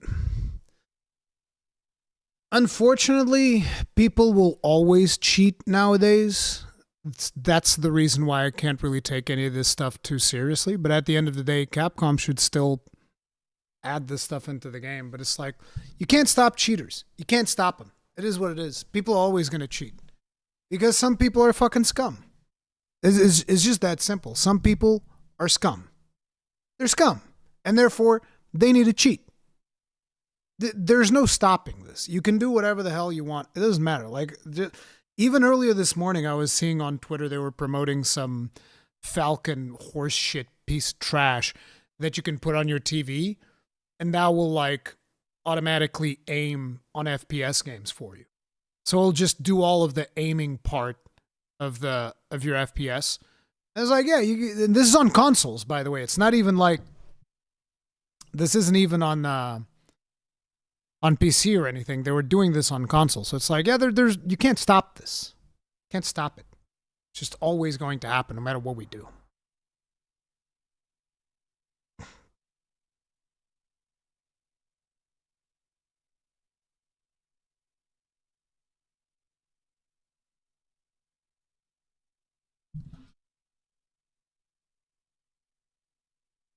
First thing I hear when opening the stream, people are scum. Okay, I said some people are scum. There was a some ahead of that.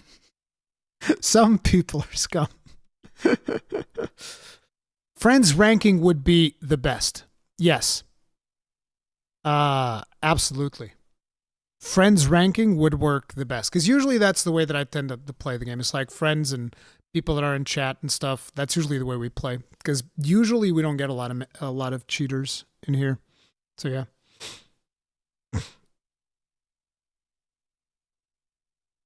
Participation rewards for challenge quests and free challenge quests. In addition, you can earn even more special pendants depending on the your Raid Owl Sword and Shield goes hard. personal time and world ranking. Arena Quest limited bounties will be available and posted on the Expedition record board.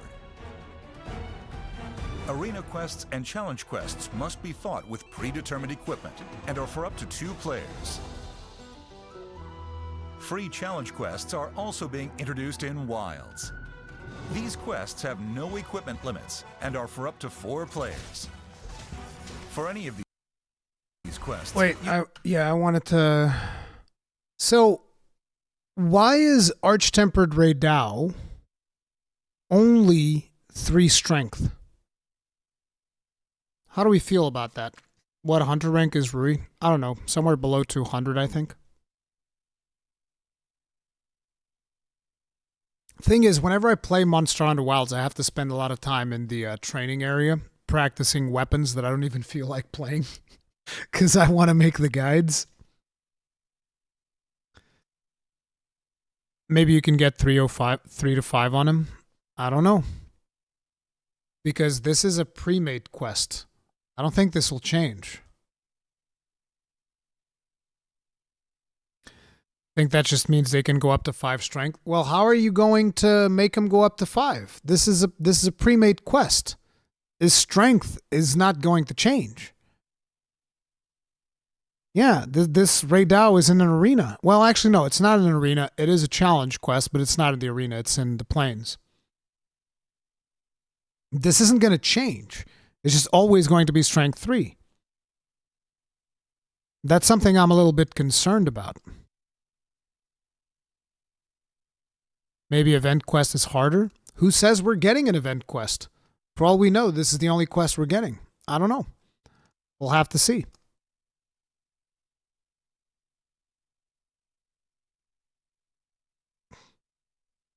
limits and are for...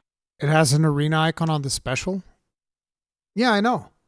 But it's like, this is an event quest. It's a challenge quest, but it's one of the event quests, which they said... this quest is going to especially challenging monster. Get a pendant reward based on your recorded time. Blah, blah, blah. Cannot join once started. Yeah, what? The thing is, these were considered event quests in Monster Hunter World.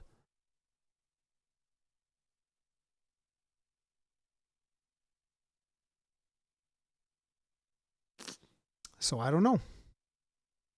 There could be another event quest for him. I'm just surprised that the challenge quest is only 3 strength.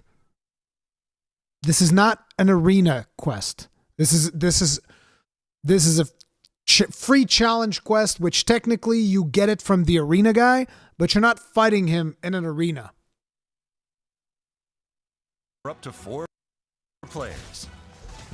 For any of these quests, you can bring support hunters to fill any available player space. Take on arena quests from the Arena Quest counter in the Grand Hub. Gear up and prepare to prove your hunting prowess.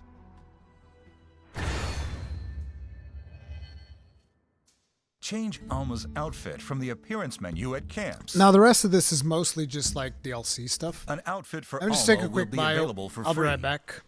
You guys enjoying the stream? Do hit that like button, subscribe, bell notification icon, all that jazz. Give me just a second.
How dare you leave while I'm in the bathroom, Gaijin? I'll never forgive this. See you later, bro. All right. Bang, bang, bang, bang, bang, bang. So give this new feature a try. In addition, after completing a certain side mission, Alma's glasses will also be changeable. Okay, what do we like better, these glasses or the other ones? I like the other ones better, but I know a lot of people are going to like these ones better because it gives it a more Bayonetta look, almost. Isn't a new outfit just Rise Shard Cliff clothes? Yes. OG glasses? Yeah, OG are better.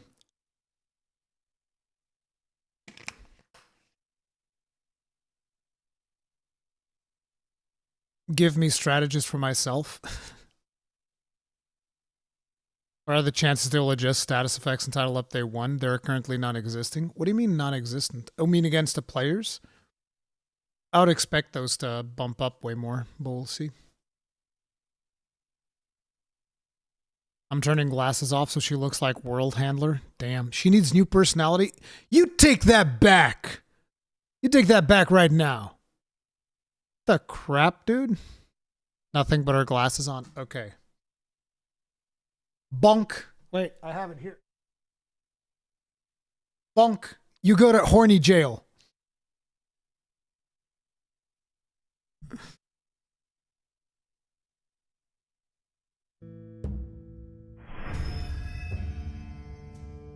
Free content is coming for all players. In addition to the previously mentioned outfit for Alma, classic gestures from the series are making See, you want to know the funniest thing about all this? Like, a lot of people are complaining that this is not enough content and so on and so forth. I was talking to Akalon on Mythic Banter. Now, Akalon has never really played much Monster Hunter.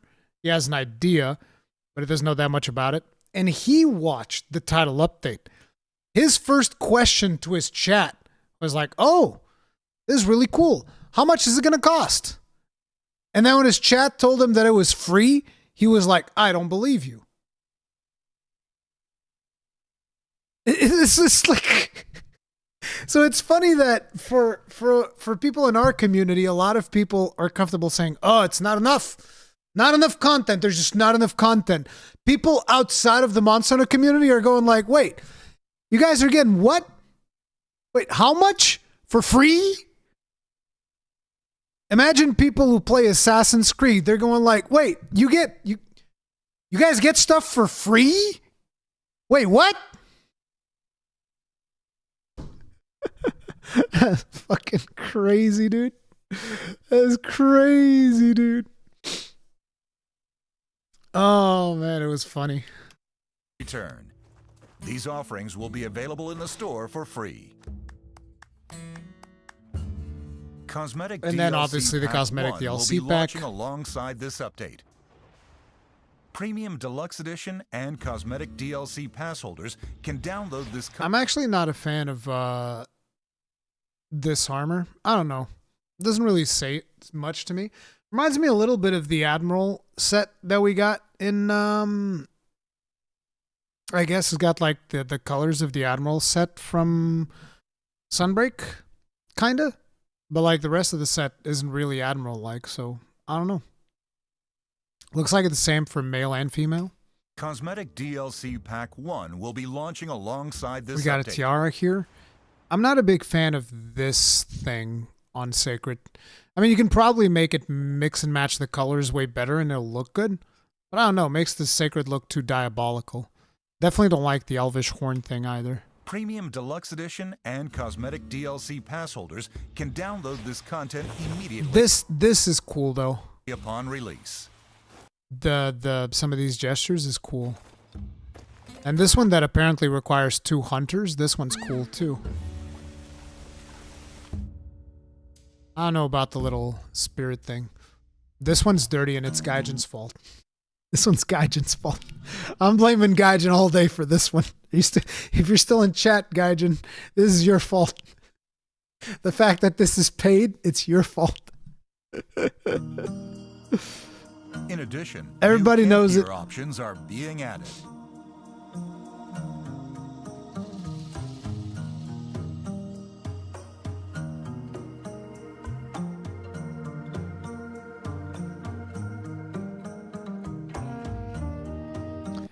Ancient the King. What do you mean it's not free?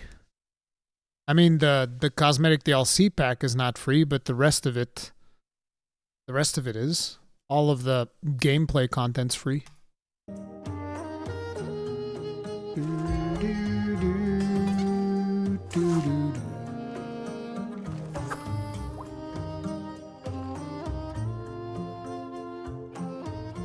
Even more content not included in packs will also be available. Customize your Wilds experience to craft your own personal... Capcom kind of messed up here, considering the community sentiment around this. I don't think a whole lot of people are going to pay for this one. I don't think a whole lot of people are going to pay for this one. Your Wilds experience to craft your own personal hunting adventure. Visit the official website for more details. This one's cool. The one where she's riding around like she's doing a wheelie on a bike.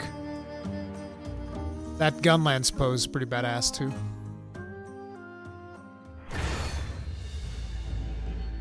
Event quests are also planned to continue coming to the game. Amstridian. Earn special armor, quickly raise your The hunter scarf rank, thing. and collect ingredients for cooking on the barbecue grill in a variety of upcoming quests. I love how we're killing the BBQ chicken for ingredients for the BBQ grill. Our first festival. Each season, celebrations are held at the Grand Hub. First is the celebration of spring coming April 23rd. The festival. Oh, look at that. They already showed some Palico armor that you're getting during this First season. is the celebration of spring coming April Like, this is probably what you're getting during this season. This Palico armor right here. 23rd. The Festival of Accord Blossom Dance. Yeah, look, more Palicos wearing that armor. So this is probably going to be the armor we're getting for the Blossom Festival. I hadn't even noticed that. During seasonal events, the appearance of the Grand Hub and available Oh, meals dude, we get sushi. Fuck yeah, dude. will change, and you can obtain limited equipment, gestures, pop-up camp decorations, and more. We're going to In get some addition to decorations for seasonal free. event That's quests, most previously available event quests will also cool. See, make this is the reason why I'm usually okay with a lot of the cosmetics that Capcom will sell in Monster Hunter, is because you get so many of them available to you in-game. Like, look, you're going to get this butterfly thing for your Palico, right? They're also going to sell you something for your Palico, for sure.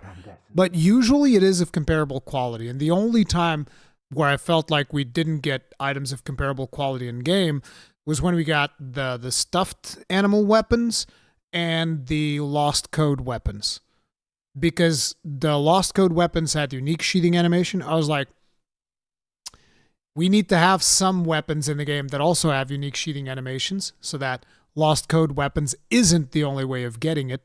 And we should have some, even though with the fluffy weapons you had the fluffy bear hammer, I guess. But, you know, that's where I'm at. Ashka Grimrose, thank you very much for becoming grossly incandescent. Tip of the hat. Appreciate support. Thank you.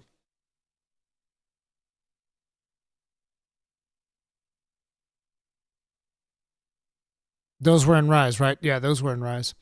Still don't understand why event quests are time limited outside of festival events. I don't like it.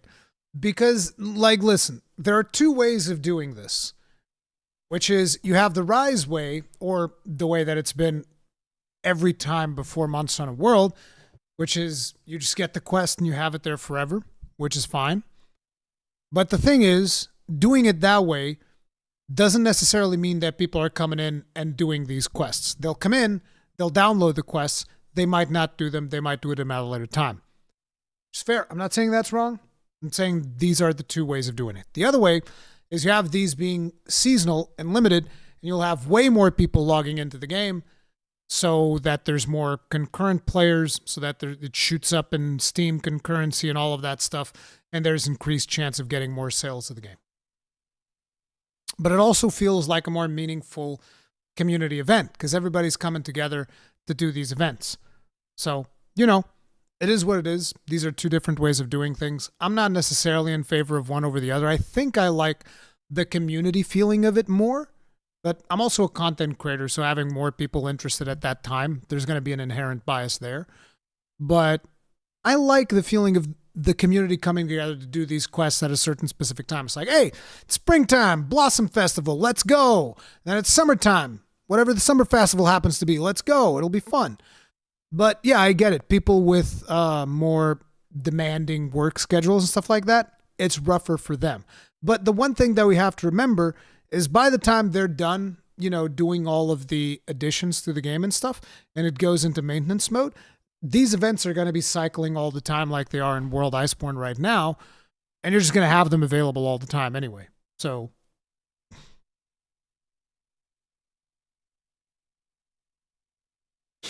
can you repeat the question? It's the topic of doing event quests like we did in Rise and Sunbreak versus the way we did them in World and Iceborne. Rory, do you have a Discord server? I do. You can type !Discord.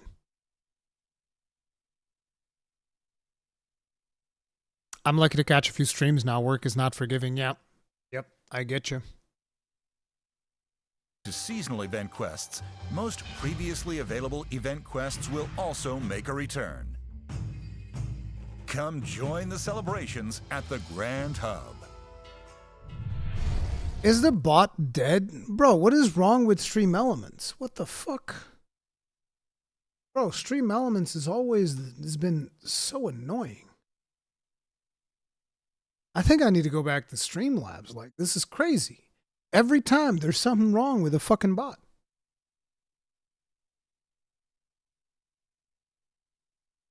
Let me see here.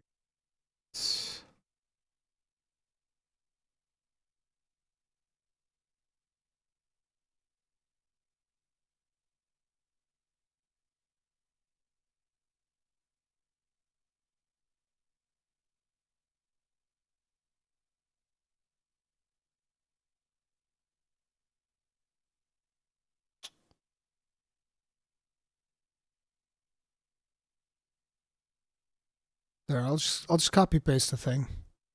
It banned itself? No shot. Okay, Ms. and Jamal has got the invite.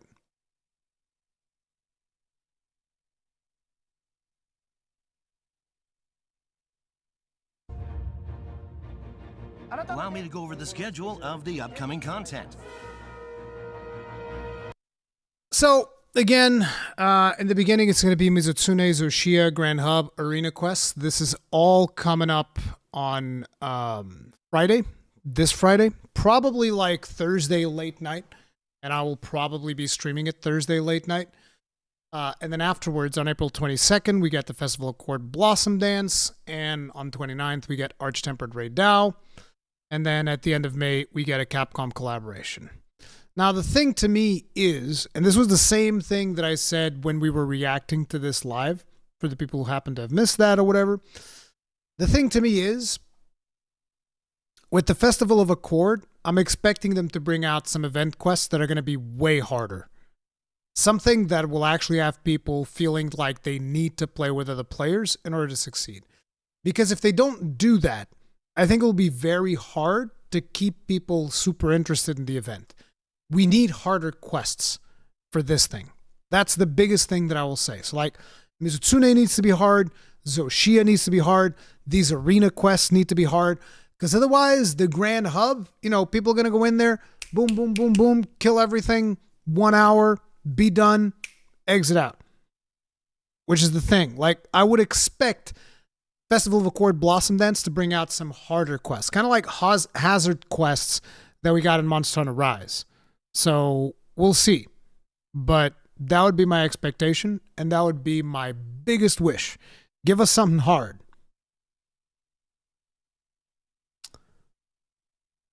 Didn't they show us sub 5-minute timers for arena quests? They did. The first free title update for Wilds will be released on the date you see on your screens. Hunters will be able to encounter Mizutsune, travel to the Grand Hub, and take on challenging arena quests. The Festival of Accord, Blossom Dance, will be held in celebration of spring. Arch-tempered Ray Dow will debut in an event quest. In a later update, there will be a collaboration with another Capcom title. We also plan to add a list showing the endemic life you've captured, and we'll share more information on this later.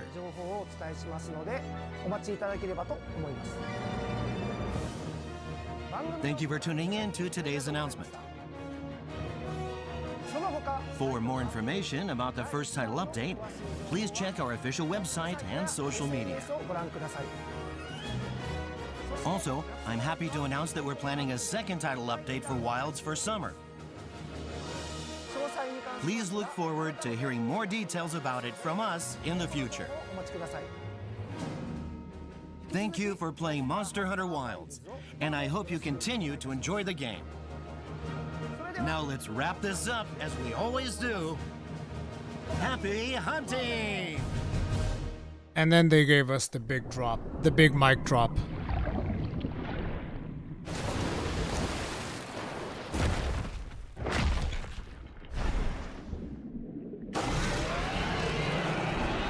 How awesome was that? The boy is back. The big boy is back. He ready. He coming back. It's gonna be so good. It's gonna be so good, dude. Legiacris making a comeback. The first big flagship I've ever seen from Monster Hunter. Gonna be good, dude. It's gonna be good. Rurikhan, why is Legiacris so liked? Even Cowboy was hype seeing it. Because we like Legiacris. It's just a really cool Leviathan. He's got like tons of thunder attacks. There's also the whole thing where for a lot of us it means a lot, because the quest where you see him the first time is you're sent out to collect something that's underwater or whatever. You're investigating what is causing the earthquakes in this village.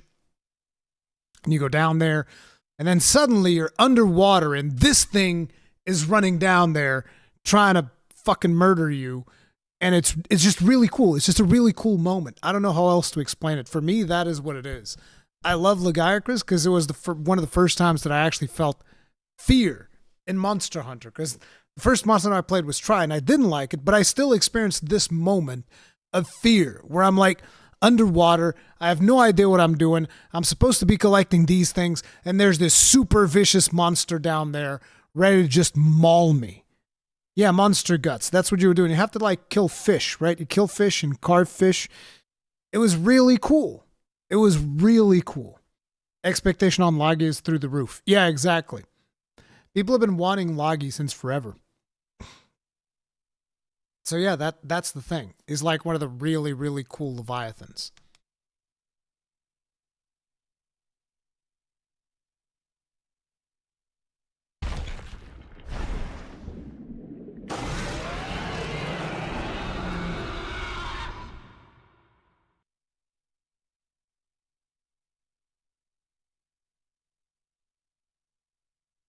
Boom. But that is all of the stuff. We need to do shout-outs for the Longbeards now.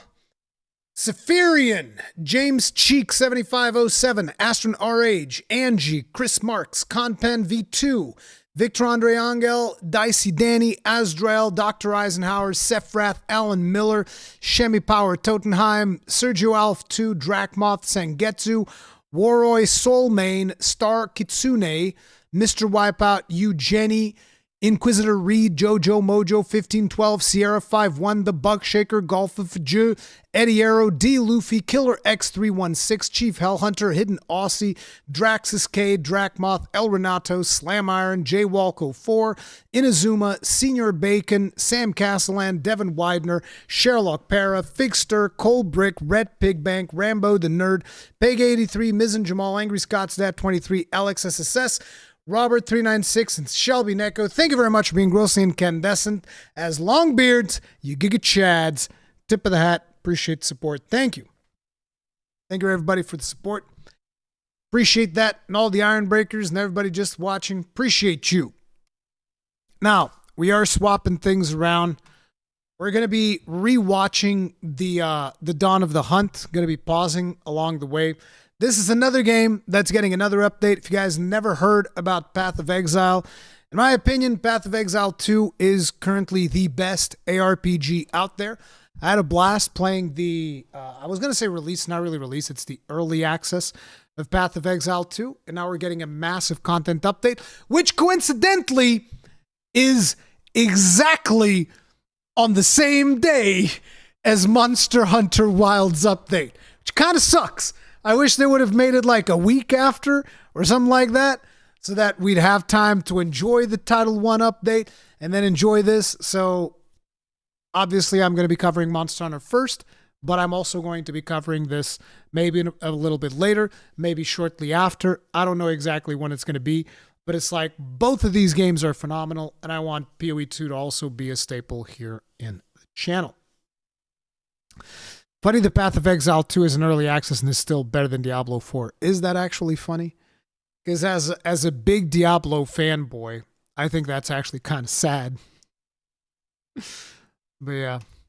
Hi, I'm Jonathan Rogers, Game Director on Path of Exile 2.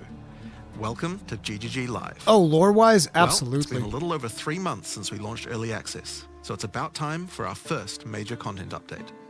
Today, we're going to show you an exclusive reveal of Path of Exile 2, Dawn of the Hunt, which launches on April 4th. Twitch drops are enabled on today's live stream, so make sure you follow the instructions below in order to claim your Executioner's Guillotine finisher effect. Now in today's stream, we're going to take This is what they're adding with this update. New class, 3 new ascendancies for existing classes, because there's 2 ascendancies for the existing one.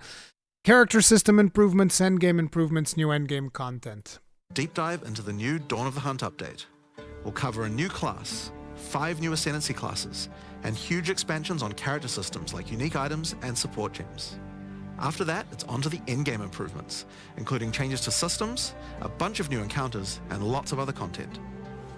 We're going to finish up today with a live Q&A session where Ziggy D will ask Path of Exile 2's game directors, myself and Mark, your questions from Twitch chat.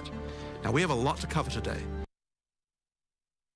Last World, I want to play Path of Exile 2. Would you guys recommend it? I mean, take a look at my Steam. I put... Shit. I put 300 hours into it.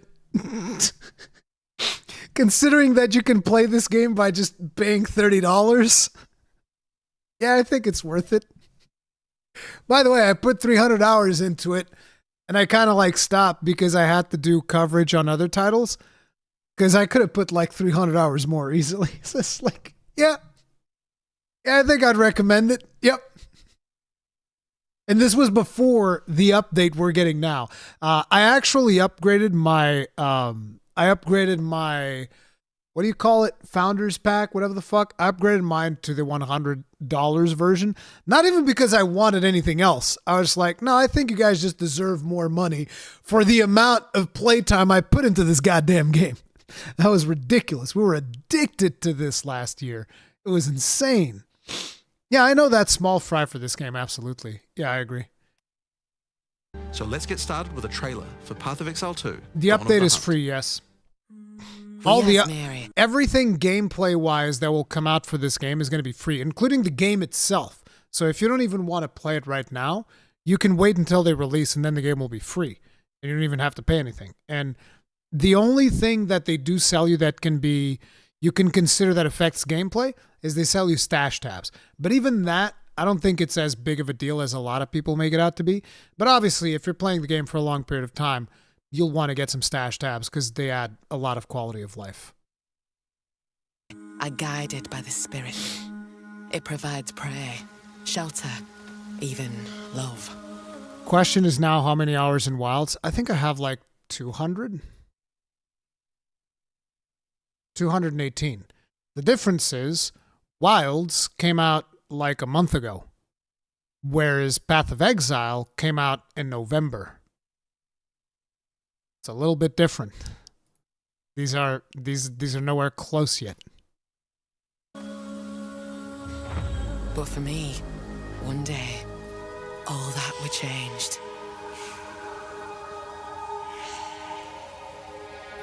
The spirit, it showed me something.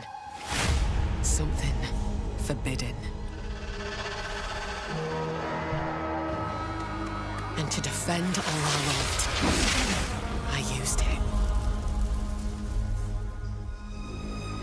I lost everything that day.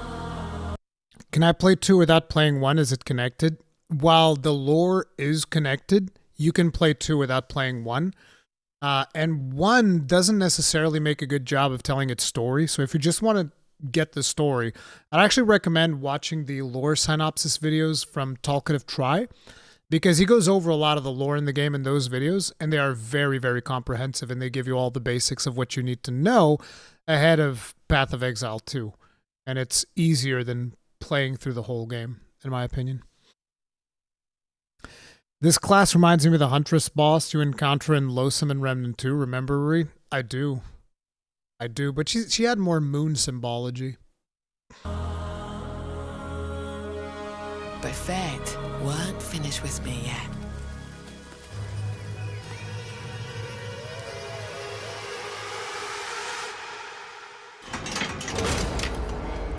I'll right the wrongs. I'm actually thinking about specializing in just doing Mercenary for Path of Exile 2. Like, I'll probably just play Mercenary forever. I'll be the best Mercenary player in the world. I mean, I won't, but I kind of like the idea of just playing one class and trying to figure out different things that you can do with that class. I've done. I'll do what I must. No matter the cost. Shank the fucker. I will hear the spirit once more.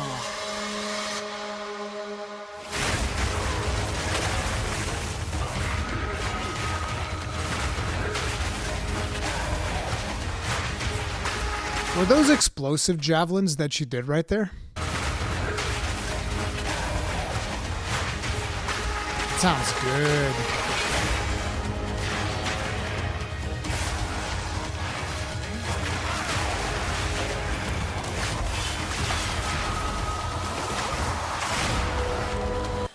Coated Ice, thank you very much for the souls. Tip of the hat, appreciate support. Thank you. Monster Hunter tweeted Tempered Mizutsune is an 8-star quest and unlocks after the Hunter rank 41. You mean, oh, after Hunter rank 41. Also looks like Soul Seer is temporary exclusive. They tweeted that today?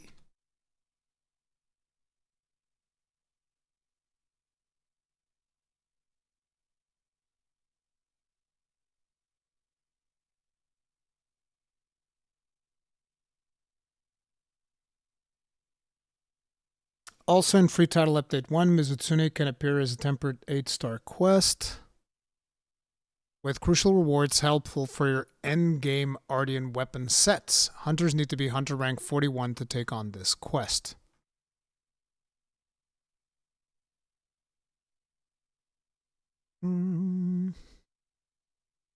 Interesting.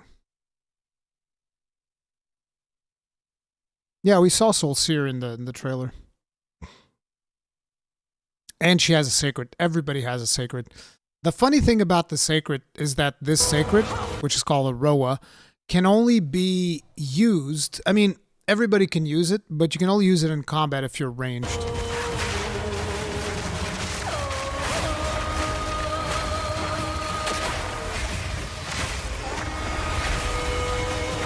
The ion cannon is so badass.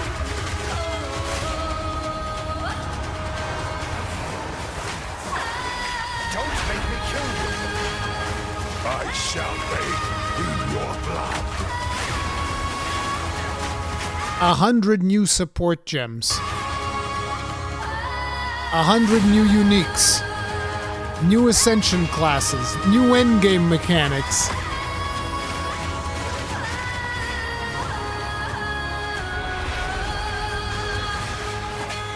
I'm super excited for this.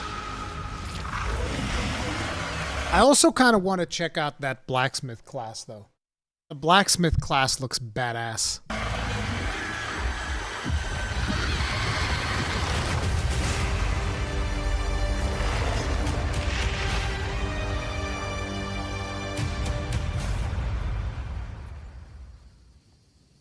12 p.m. April 4th. That's going to be like 7 As you can p.m. see, on Friday. in Dawn of the Hunt, we're introducing the first new class since early access to PoE 2, the Huntress.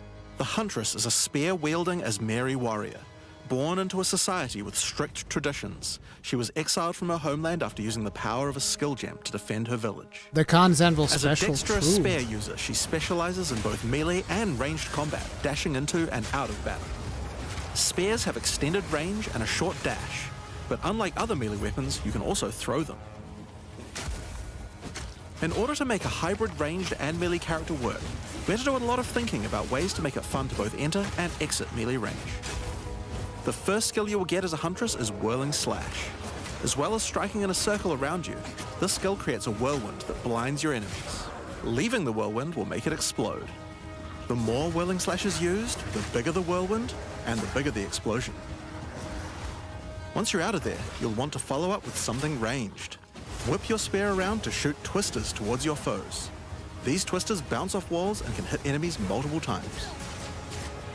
You can also throw twisters inside a whirlwind to shoot out extra tornadoes that do way more damage. Lots of combo potential. In her offhand, the Huntress will usually want to hold a buckler, which allows you to do a new skill, Parry. While holding down Parry, your character will counterattack any incoming attack from monsters near you, stunning them. In addition, the monsters will take extra attack damage from your follow-up strike.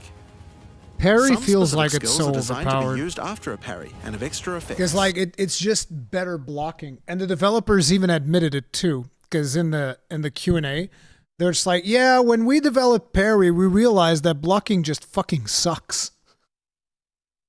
They didn't say it like that, but it was pretty much that. They're just like, yeah, blocking sucks. Disengage is a skill that does a quick jump back, damaging enemies in front of you, and it can be used to interrupt other actions, like dodge roll. If you use it against a parried enemy though, it causes an explosion and gives you a frenzy charge. Just be careful. If you parry too much, you're going to get stunned and possibly killed. You can combine this combo with Whirling Slash. Slash, parry... So Jonathan here is like the Ryozu of Path of Exile. Chris Wilson used to be that, but Chris Wilson's kind of like ditched out. He's probably tired of the development cycle. So he left. So now, yeah, I think Jonathan is the closest thing to Ryozu. Disengage, and you'll get an explosion from the disengage and the Whirling Slash. The Huntress also has a variety of elemental spear throw attacks. You could use Lightning Spear to bounce lightning between your foes. Or you could throw explosive spears into the ground. These spears take a while to detonate, but when they do, they'll incinerate anyone caught in the blast. All spear throws on the Huntress can Monsters also be move too empowered by much for frenzy that. charges. For example, explosive spears will do an even larger explosion and leave fire on the ground. And these empowered versions can activate even more combos. Using Whirling Slash over ground fire will suck it into the whirlwind, adding fire to the explosion. Using twisters inside a fire whirlwind will shoot out fire tornadoes as well. And you can do similar combos with ice and lightning too. Now, a key aspect of hunting is exhausting your foes by causing blood loss. This skill is Rake, which dashes towards your target and unleashes a deadly slash, opening up wounds on your enemies. Follow up with Disengage and watch them bleed out as they run towards you. So this plays like Hades. It doesn't play exactly like Hades, but no, there's no auto attack per se. Everything is an input. On the health bar of monsters, you can see how much blood loss the enemy has experienced, and the Huntress has skills to take advantage of this. For example, using Blood Hunt will thrust forward and cause a bloody explosion. The more blood loss, the bigger the explosion. If you want to cause bigger bleeds, try out Rapid Assault. The final hit of this multi-hit combo will stick a spear into your enemy for a big bleed. Now, Explosive Spear and Rapid Assault both result in leaving spears behind, either in the ground or in enemies. But there are other skills that leave spears around too, like Storm Lance, that leaves an electrical spear that arcs towards enemies. But what can you do with all these spears? Detonate them, of course. Thunderous Leap will allow you to jump onto and explode any spears either in the ground or in your enemies. Now, as well as hunting animals, the Huntress also has the ability to work with them. While fighting any beast, you have the ability to tame it and use it as a companion. You can only have one companion at a time, but it will keep the mods that were on it. Try to find a rare beast with good mods to take full advantage of your ability to tame them. Wouldn't this be a skill associated with the weapon itself? Now this is just the beginning of the Huntress. We've really tried to make the hybrid ranged and melee gameplay work for this class by having a huge amount of synergy between ranged and melee options. There are 22 new skills available for the Huntress. By endgame, you'll be slinging hundreds of insanely powerful spears, sending forth spirit animals and summoning the might of Solaris from the sky. I like that one. But we still haven't talked about ascendancy classes yet. What can the Huntress ascend into? Well, the first ascension class you could choose is the Ritualist.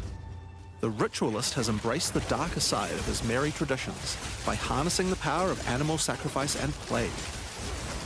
Corpse The Corrupted explosion. Life Force skill causes all enemies around you to grow volatile blood boils on their skin. When those enemies are slain, the boils will burst, spreading corrupted blood to all enemies around them. The Ritualist also excels in taking advantage of magical trinkets. The Unfurled Finger skill allows you to equip an additional ring on a finger around your neck. Taking Mystic Attunement increases the bonuses of all the rings and amulets you have equipped. Now this is one of my favorites. As the Whispers Ask grants you a new skill, Ritual Sacrifice. Use the skill on the corpses of slain rare monsters to absorb the power in their blood to give you one of their modifiers for a short time. Specialize further I'm into not a fan Ritualistic of that one. Sacrifice with As the Whispers Demand, You'll be very which limited. allows you to perform that skill on yourself instead of a corpse. Cut your own hand, sacrificing some of your own blood to empower yourself. The Amazon Ascension is for those looking to hunt more than just beasts. Trained as an elite guard to the most important Asmeri elders, Amazon the Amazon will use more seems traditional more- fighting techniques mastered to perfection. The Predatory Instinct skill will cause you to reveal weaknesses in the defenses of rare and unique enemies, causing you to deal more damage. You can see those weak spots represented on Thank their you, life Last bars. Word. I appreciate that. While using Elemental Infusion, any charges you consume will infuse your weapon with elemental power, causing any projectile attacks to explode on impact. The Critical Strike skill is as simple as it sounds.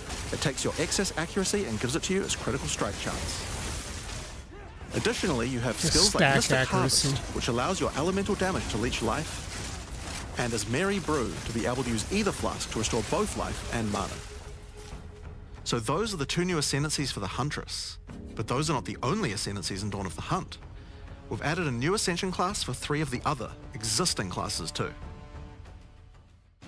First up, for our warriors this out is the there, one we that have I'm the curious Smith of about. Kitava. The warrior is a blacksmith in origin, taught by his father Renly.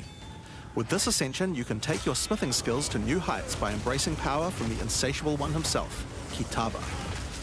Smiths of Kitava are master blacksmiths and have the ability to forge their weapon, quite literally. Using the Against the Anvil notable skill, you can enhance your weapon with fiery destruction before any battle. After doing so, your attacks will release explosions on hit for maximum devastation. You can also use the power of Kitava to summon an animated copy of your weapon to fight alongside you. A great blacksmith can do more than just forging their weapon, though. It seems Their armor like can be we won't be enhanced able too. to have a shield with this class, though. Now you might think this Ascendancy class tree looks a little abnormal, and you're right. There's a lot of notable skills all disconnected at the bottom there.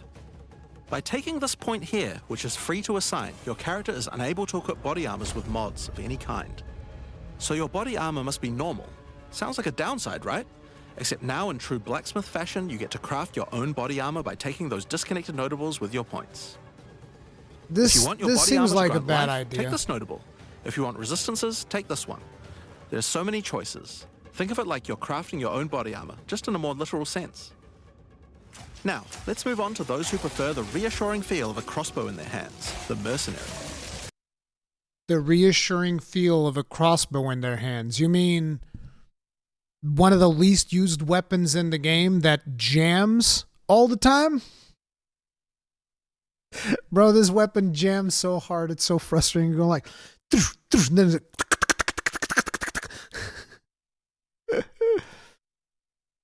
Alongside the existing Ascension classes, the Gemling Legionnaire and the Witch Hunter, you can now play as the Tactician. The Tactician is a former Blackguard elite. Free from the duties of a Blackguard, he is able to use his training to decimate the monsters of Rayclast and earn a healthy income doing so. This training comes in the form of various skills like suppressing fire, which causes all projectiles to pin enemies. When combined with the right where we want them notable, your pin not only stops your enemies from moving, but stops them from performing actions too, similar to freeze. With a soldier's training, the tactician also works well cooperatively. Using the whoever pays best notable, you can place multiple banners at once. The watch how we do it skill gives a portion of your weapon's damage to your allies as well. But if that isn't enough, you This is can more also of a command your co-op army of off-screen class. archers to unleash hell and carpet an entire area with arrows. Finally, witch players will be able to join their legions by becoming undead themselves. In Dawn of the Hunt, we're introducing the Lich Ascension class. The Lich. The Lich is a master of chaos and curses and could sacrifice her life to enhance her energy shield. The Crystalline Phylactery skill allows you to nominate a jewel in which to contain part of your soul, massively increasing its power. There's just one downside to splitting your soul this way though. If you have no energy shield, your mana costs will shoot up. The Necromantic Conduit skill causes you and allies in your presence to have unholy might, granting extra damage as chaos damage. Imagine like a summon class paired together with a tactician. That's got to be completely busted, right? Rupture the Soul makes enemies you curse explode with chaos damage when slain. Dominion over Flesh allows you to apply an additional curse. It's safe to say you'll be the true master of the occult by choosing the Lich class. So Dawn of the Hunt has the Huntress and 5 new Ascension classes, but it doesn't end there. Let's take a look at some of the new skills we've added. Now you may remember we previously talked about the Raised Spectre skill. It's finally complete and it will be made available in the upcoming expansion. It can be found in the occult skills on the skill gem crafting panel. Raised Spectre is a skill that allows you to trap the soul of almost any monster in the game, which you can then summon in the skill panel. So you can just summon anything in the game as a minion. Spectres cost spirit and will revive I don't know automatically about if they die. bosses, But the spirit cost but I varies think you based can on the even power of summon the monster. bosses. You could summon an army of weaker monsters, or a few of the more powerful monsters. You can combine them with your existing skeleton minions, or summon exclusively spectres. It's all up to you and how you want to customize your army of the undead. Given that there are hundreds upon hundreds of monster variants in Path of Exile 2, it's safe to say you'll be experimenting with this one for a while. We look forward to seeing which monsters serve you best. Now let's move on to our next skill. Since we've been talking about summoning undead so much, let's have a change of pace and summon something a little more alive. In Dawn of the Hunt, we're adding the Summon Rower skill. Summon your friendly rower to aid you in combat as a minion. You can also mount your rower in combat at any time, allowing you to move at full speed even while shooting arrows or throwing spears. The thing that I think is really ridiculous about this is why can ranged characters, which by the way are the most played characters by far, and they're the most busted builds, are usually ranged as well, why can the ranged characters mount the Roa and basically get a reduction to the downside of being ranged, which is whenever you're playing a ranged character, whenever you're casting skills, you're a little bit slower. If you're on top of the Roa, you're not. And then the melee characters can't attack on top of the Roa. Is this game overwhelming for new players? It can be a little bit overwhelming, but if you just focus on learning one thing, you can get it done. So it's like ranged are getting buffed and melee is getting shafted. I'm just like, why? Why can't you attack from the Roa? I don't understand. Be wary though, if you take too much damage while riding your mount, you can be knocked off and get overwhelmed. It's worth keeping an eye on your stagger bar, as falling off the mount can mean almost certain death. On the topic of new ways to enhance your character, let's talk about support gems. Support gems are used to modify your skill gems in meaningful and interesting ways. Currently, we feel that a lot of builds have insufficient options here. To alleviate this, we're adding over 100 new support gems. Hema crystals will enable a new kind of bleed build, turning the damage over time you would have done into explosive Vile crystals. By the way, in Monster Hunter terms, support gems are kind of like armor skills. So imagine if they added 100 new armor skills. That's what they're doing to Path of Exile 2. They're just adding 100 new skills. Alignment is a support gem for bow attacks, which can reward skilled players with good positional skills. caltrops will allow you to litter the battlefield with hazards, slowing your foes as you fling spears through their ranks. But there's plenty more for every playstyle, such as enormity, unsteady tempo,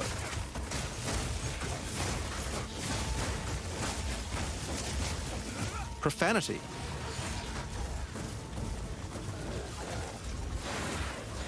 retaliate,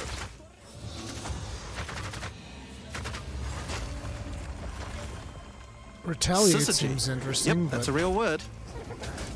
it's from support skills considering crushing blows. And many more. Now, we've talked about a new class, new ascendancy classes, new skills, and new support gems. But let's not forget about the core of a true action RPG, the items. To start with, let's talk about uniques. We're adding over 100 new unique items.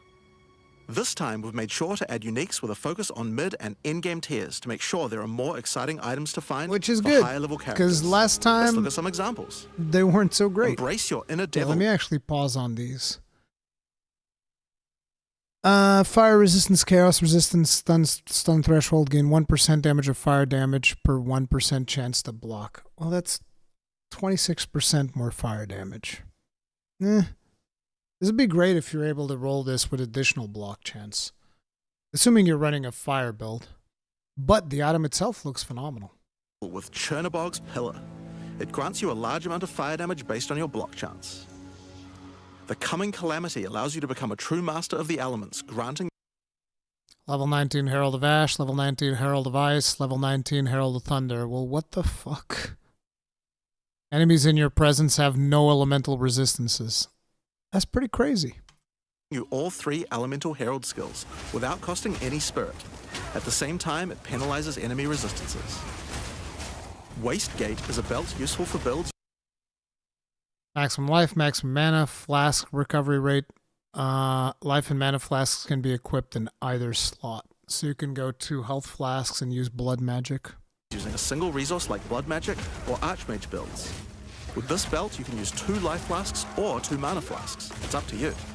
Now, we could go through these all day, but we'll leave most of them for you to discover. Suffice to say, though, we want there to be way more cool things to find. Over time, our goal is to add a unique to every single base item type at a minimum, so that you can chance any base in the game. Now, given that we have the Huntress, we have a set of unique spares from early game all the way through to end game as well. Aggravating any bleeding with this weapon also aggravates all ignites on the target, so this is to combine blood and fire damage. This is like super early on, right? What's the level for this? 33? Damn. One example is Scyther's Spear, which combines bleed and fire in a powerful way. It allows your ignites to be aggravated, dealing substantially more damage. We're also introducing a suite of unique bucklers with some interesting parry mechanics. Kalgyra's Arc, for example, allows you to parry projectiles from any distance. Ooh. And we're also adding our first unique charms. Bayra's 23% chance against a charge when you kill an enemy. Ignite enemies in presence, though dealing fire damage equals 25% of your maximum life when used. Used when you become ignited. Anguish will not only protect you from ignite, but will also emit a devastating fire nova whenever you do get ignited. In sum, there's just a ton of new uniques to find. We can't wait to see the weird and Speed broken this up builds a that come little out of it. Now, we also want to talk about crafting options. In each major update during early access, we'll be continuing to add and improve the options here. We have various new crafting tools that have been added as rewards to many of the different types of new content that we're adding. But for now, I just want to mention the changes to runes. Runes add commonly available mods, but since they only have 1 tier, flat damage mods tend to get outclassed by endgame. So we've changed runes to have multiple tiers, allowing you to get higher tier mods than before. Our plan is to significantly expand the number of more specialized mods for crafting using socketables as we add new content over time. And the first new set of those comes from what we're talking about next. In Dawn of the Hunt, we're adding Asmarian Wisps, which can be found throughout both the campaign and the endgame. New events. The Asmari spirit has made itself present in Rayclast, and it appears to be trying to warn, or maybe prepare us for the coming darkness. You will first encounter a manifestation of it in the Grellwood in Act 1, where you'll meet Delwyn, an Asmari hunter who is trying to find out what exactly is causing the spirit to behave this way. As you approach the wisp, it will flee, leading you past monsters. Any monsters it comes into contact with are infused by it, making them more powerful. Each spirit is associated with a specific revered animal within Asmari culture. This one is a wisp of the Great Bear, and grants enemies extra life and stun. The wisp moves faster the closer you are, and as you move away, they slow down to wait for you. But if you get too far away for too long, they'll dissipate and return to the woods.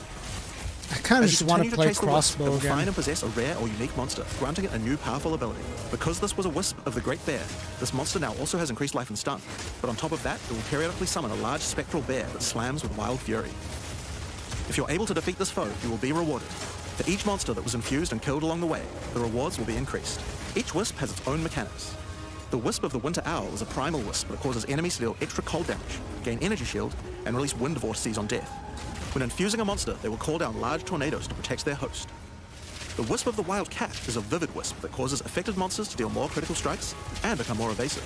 When it infuses a monster, it will summon a barrage of feline spirits that will attempt to tear you limb from limb. If you're lucky, you may even find sacred wisps that can do some pretty crazy things to the monsters they influence. Like the Wisp of the Cunning Fox, which turns normal monsters into magics, magic monsters into rares, and rare monsters into actual bosses. That's pretty cool. Asmarian Wisps can drop a new set of socketable items that allow Hits against you have 10% reduced critical damage bonus, gain 1 rage on melee hit, corrupted blood cannot be inflicted on you to craft a wide range of interesting new mods onto your items. Each one may only be used on a specific item slot. As mentioned, the Asmarian Wisps can be encountered throughout the game, but there's also a new in-game map called the Asmari Ranges, a mountain village where the Asmari once lived, now overrun with corrupt monsters. This map always has multiple Asmarian Wisps in it, and familiar, yet not quite the same boss fight. Asmarian Wisps can also be further modified by the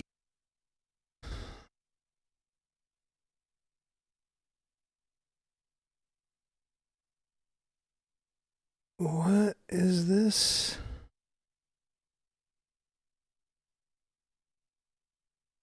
In the case of Rivals, the Western studios made one of the most important design choices. Really talented people with a vision that was well implemented got canned. The way it was reported, they killed the studio off to focus on other parts of the game, namely microtransactions can be sold less constraints. You guys talking about Rivals. Like, listen, I've always said when Rivals came out, I was like, listen, I'm happy everybody's enjoying it. I don't trust NetEase. Those guys are the skin job company. Those guys fucking suck. And all I had to do was wait. And they proved me right. They fucking proved me right. They don't give a fuck. They don't give a fuck about anybody. Whether it's their own people or their consumers. the in-game Atlas tree as well, and by tablets. The But new I'm not tablet gonna be the one mechanics talking are about also those cool. things. In order to cover all the new content in-game, I'm going to hand things over to Mark. Hi, I'm Mark Roberts, Game Director on Path of Exile 2. There's a ton to talk about with the endgame today, so let's dig right in.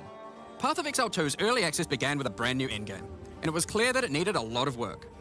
After absorbing your feedback, we're ready to make some epic changes. The first thing is, we just need a lot more content. In Dawn of the Hunt, we have made sure to focus on increasing the sheer number of interesting and different... This was one of the biggest things that kind of like gave me a red flag in this stream. Was like, so wait, Breach was by far the best endgame mechanic of all. It wasn't even close. Breach was what everybody was going for, literally all the time. And the first mechanic you show for this update is Breach. Also, the only mechanic shown in this trailer. I was like, oh, okay. encounters you will randomly stumble into as you explore the endgame. And the second goal is to smoothen the progression through maps and reduce the amount of annoying busy work. To start with, let's talk about the new interesting stuff to find. Well, the most obvious thing to add are new maps. As well as the Asmari Ranges that Jonathan mentioned earlier, Dawn of the Hunt also contains 7 other new maps, all with their own custom encounters. Jenny, Breach is popular because it's the most efficient way to grind. It was by far the best way to get gear was Breach. Compared to literally any of the other mechanics, Breach was the best. And it wasn't even close. Because, like, I preferred Expedition. I thought Expedition was way more fun. But, yeah. Let's start with this one. The Feral Megaliths map starts off in the wild Izimite forests. As you progress through the forest, you will find mysterious rune-carved stones that, when touched, surge with energy. After activating all the stones, you can find a grand henge, where all the energy is coalescing. You can then start an encounter. The area... I still wish that one of these would summon a mob that would be a callback to Rakanichu, because it's kind of the same thing that you do at the beginning of Diablo 2. A storm moves in, and a concentration of energy summons a dangerous boss. You must fight and defeat the boss to get its rewards. Once you have defeated it, summon another. and another, and another, and another. You have 10 total waves of boss fights which get incrementally more difficult. If you manage to defeat them, you get full boss rewards, but also opportunities to get new runes. These can only be obtained from Martial weapon, 8% increased skill speed, debuffs expiring 8% faster, meta skills can gain 10% increased energy, 1 to 10 lightning thorns damage, minions can get 10% of the physical damage as extra lightning damage, 10% chance to inflict lightning exposure. from this map. The Fractured Lake contains a surreal waterscape with fractured mirror-like objects. As you move around the map, the terrain This itself map looks elevates pretty from cool. below, creating the ground you walk on. In this unique map, all the rare monsters are mirrored, so you're always fighting two of the same rare at the same time, which can prove quite difficult. If you manage to overcome that challenge and make it to the end of the map, you'll be presented with a broken mirror, a powerful altar-like object that contains an item within it. The item contained within is a new base type, either an amulet or a ring, that can be crafted to have additional prefixes or suffixes at the cost of the other. The last unique map we'll show today is one based around the essence mechanic. You enter a crystalline cavern, and you will find a powerful map boss imprisoned in the center. It is surrounded by many rare monsters, also imprisoned in essences. By freeing and defeating the rare monsters, the essence they held will be upgraded to a greater essence, and be added to the imprisoned map boss. How brave are you? How many essences will you add to the boss? All Overdo of it, them. and you might lose everything. Underdo it, and you might regret it. It's your choice. Speaking of essences, alongside visual improvements, you're now able to apply Varlorbs to corrupt the essences with a range of unpredictable outcomes. It could increase the number of essences, reroll all the essences to the same type, or even upgrade the essences to greater essences. What if they're already greater essences? Well, it can upgrade those to I've barely gotten to interact with the essences thing because I never really got enough essences to really do much. 2. We have 4 new corrupted essences. Essence of Hysteria, Delirium, Horror, and Insanity. Each corrupted essence has its own interesting combat mechanics. For example, the Essence of Insanity causes you to question even your own mind, as monsters split into shadowy clones, and you must locate the real one before a devastating icy explosion freezes everything around it. Each of these has their own crafting outcomes. The Essence of Insanity can be applied to a belt. It adds a mod that will ensure the next Varlorb used on the belt will guarantee adding 2 enchantments. It's worth noting all the essences in the unique map can also be corrupted too, if you're willing to risk it. It's worth noting we have also added 10 extra Atlas passive points you can earn by completing 5 different unique maps. Now, new maps are just the beginning. We had a goal where we wanted to make sure you were constantly finding exciting new content, and that it could be lurking around any corner. So, we have added a bunch of new things that you could stumble into in any map you run. On your travels, you will sometimes encounter I like the rogue PvP exiles. dudes. Others like you who have been exiled and are openly hostile. These are Some kind of like malicious, PvP some are encounters mad, almost. while others are simply fiends for loot. They will challenge you, a fight to the death. They use the same skills available to players, and even the same items. They aren't just dressed up in those items, they're actually using them. It's going to feel like a true player versus player situation. Of course, if you are able to slay these exiles, those items will all drop on the ground. So if you encounter an exile using a powerful or valuable unique item, which you can see displayed under their life bar, you want to be damn sure you kill them. Because if they kill you and your party, they'll portal out, taking their items with them. Every fight will feel completely different depending on the items they come equipped with. These exiles are much smarter than your regular monster. They have capabilities to dodge roll, avoid your abilities with smart pathfinding, smart targeting, and much more action-packed gameplay. Fortunately, they're like you, and they're not super durable. Unless, of course, they're wearing uniques like Calm's Heart, in which case, expect a longer battle. There are 12 different rogue exiles you can find. I like the fact that if they come with unique items and you kill them, you get those unique items. I think that.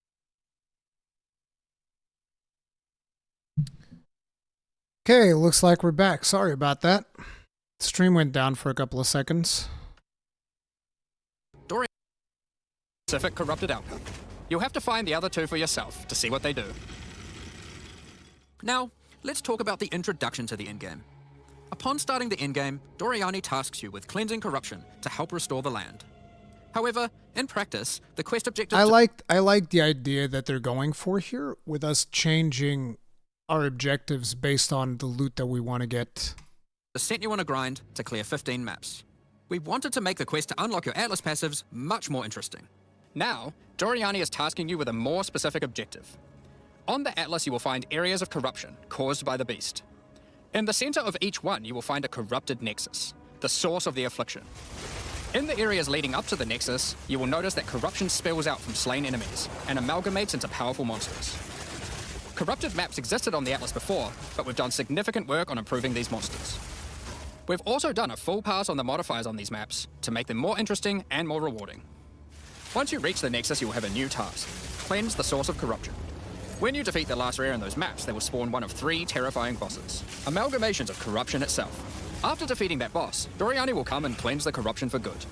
As the remains of the boss are purged of corruption, it coalesces into raw crystallized power, which you can use to gain points for your Atlas passive skill tree, the upgrade system that allows you to add and enhance content in your maps.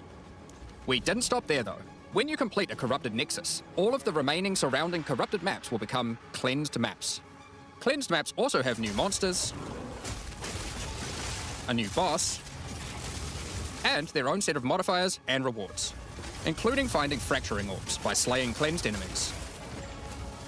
So These orbs can be used in if you want to get unique loot, you want to kill the corrupted maps before you cleanse the corruption. If you want to get like the fracturing orbs and stuff like that, you want to kill the nexus as fast as you can, and then you go and you clear cleansed maps, which again, I like these types of choices that let you control how you acquire your loot.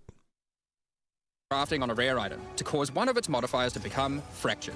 A fractured modifier is one that cannot be modified by any means.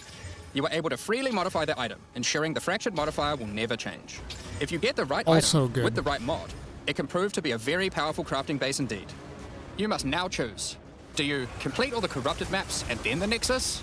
Or maybe you beeline to the Nexus, complete it, and do all the remaining maps cleansed. Both have rewards to entice you and challenges to assess. Now, let's have a talk about towers.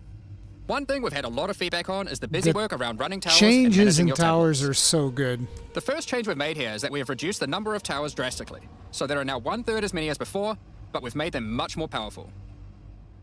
To start with, tablets now inherently add twice as many mechanics. But that's not all. Running higher tier maps and towers now increases the number of mechanics applied by tablets. By tier 15, the bonus is double, allowing a single tablet to now add 4 times as many mechanics as before. So, we're running far fewer towers, dealing with fewer tablets, and affecting even more maps than before. But because there are fewer towers overlapping with each other, you won't get as many opportunities to stack different tablets. In order to solve this, we've made it so that each tower can consume up to 3 tablets at once. You always get 1 slot on completing the tower, but if you can complete a tower with more mods on the waystone, you can unlock a 2nd or 3rd slot. Overall, this allows for even more juicing from towers, while drastically reducing... I'm probably going to be doing most of my towers with 2 slots, because I still struggle with a lot of this stuff. I'm not min-maxing to the level that a lot of players were.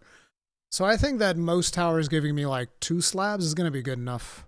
For the beginning, at least, while I still come to grips with new endgame, figure out a build, do all of that. We'll see. But I am going to be playing solo self-found. I'm not even going to start without solo self-found because I regretted that last time.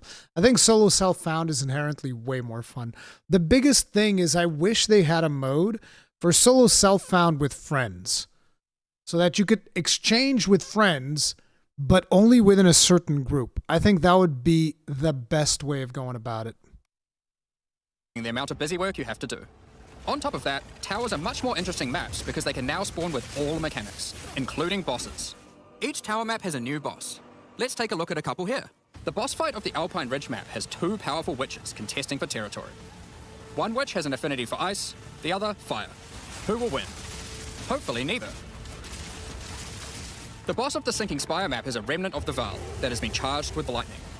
It uses a full suite of lightning abilities, but be careful. If any of them hit the surrounding constructs, they will power up. Another thing that we've seen a lot of feedback about is sustaining waystones.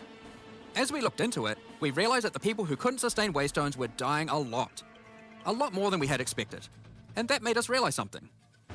During the campaign, the expectation is that you can die multiple times in order to learn how to overcome challenges. You are able to learn how the monsters behave, adapt to their skills, and eventually overcome them. But as soon as you get to the endgame, you're effectively no longer allowed to die if you want to sustain waystones. By the time you are getting towards the end of endgame, we want you to have to be careful not to die. But it certainly shouldn't be that we have such a sudden shift as you run your first maps. The first change we're making is you can now respawn and return to a map if you die. Continuing from where you left off. When you start the endgame, you get up to 6 total attempts per map. As you add more modifiers to a waystone, the number of respawns goes down. This means that as you get to the point that you're running every waystone as a rare, you will have to be more careful. In parties, everyone gets to respawn that number of times. But we still think it's important that you can kill a boss in one go. In order to allow that to happen, we've made a change so that once you start the boss fight, it changes over to the same respawning system we use for pinnacle bosses. This means that the map owner can choose to respawn everyone at the same time. Another complaint we've seen a lot of is players not wanting to do the pinnacle content because of the experience penalty from dying. A change we've made here is that all pinnacle content... That's exactly why I didn't do any pinnacle bosses. It was I didn't want it to deal with the death penalties, of course. Yeah. No other reason. Now no longer grants experience, but also no longer removes experience on death either. Dawn of the Hunt also brings the first batch of Twilight Order reliquary keys from the early access supporter packs. These keys contain items selected by our supporters. They can contain any unique item found in Path of Exile 2. If the selected item is a pinnacle boss drop, then only special keys dropped by this content will be able to provide these items. For example, Hand of Wisdom in action can only come from a key dropped by Zesht. We're also making a change that allows pinnacle boss uniques to drop at any difficulty. Rarer uniques will be rarer at lower difficulties, but still possible to find. This applies to the drop charges for the reliquary keys from this content as well. We spoke about towers and tablets earlier, but we have also added a suite of unique tablets. Each of these adds crazy interactions to the maps influenced by it. See, this is one of the reasons why I like Solo Self-Found better. Because let's be honest, if you are playing in Trade League, you will likely never use this. You will sell this. If you pick up a unique tablet, you're probably going to sell it. So that's another one of those things, you know, it's just like there's too much when it comes to the trading side of it. For example, this unique tablet allows you to run any map in a tower's radius without requiring connections, which can be quite useful for jumping gaps and traveling around your atlas. And this tablet causes all runic monsters spawn they did show Expedition encounters to be duplicated, and weakens all Expedition monsters that emerge from the ground. The Atlas tree has also been expanded, and you can find many of the new mechanics there, and improvements to existing ones too. Now through this livestream we have mentioned quite a few new crafting options that we've added. New runes, corrupted essences, fractured mods, and jewelry crafting bases. But we did have just one more crafting system to talk about: recombination. Expedition was the only in-game mechanic that was lacking a crafting system, so that needed to change. Recombination is a mechanic that might be familiar to some players. It allows you to merge 2 items together, hoping to get the best elements of each on a single new item. This new crafting bench will be unlocked as you complete your first expedition, and requires artifacts found during expeditions to fuel it. The rarer the mods on the item you are combining, the more expensive the cost. That wraps up all the major in-game changes we're talking about today. With all the system changes and new content, we can't wait to get in there, start blasting maps, and obliterating monsters. There is one more thing we wanted to clarify before we move on, which is that all the content we've talked about today will be made available in the existing early access leagues, so you can play your existing characters. However, there will be new leagues made for those who wish to start in a fresh economy. It is recommended to start over and get the full new experience in the Dawn of the Hunt leagues. For all our existing early access players, we're really looking forward to joining you playing in this new update. For those who This is the tier that I'm at right now, the King of Faradun. already have access and are interested in playing Path of Exile 2, Dawn of the Hunt, you are able to at any time purchase an early access supporter pack at www.pathofexile2.com. Additionally, the Paladin and Penance supporter packs are now available to purchase in Path of Exile 2 Paladin one and looks contain really 6 cool. microtransactions each, and the full pack's face value in points. All the microtransactions contained within these packs are purely cosmetic and do not affect your character's power or progression in any way. Thank you so much for your ongoing support. Female dating strategy. Oops. Years ago, I made a video where I read Back. Hi, I'm Jonathan Rogers, Game Director on Path of Exile 2. Welcome to GGG. But yeah, that is the update that is coming for Path of Exile.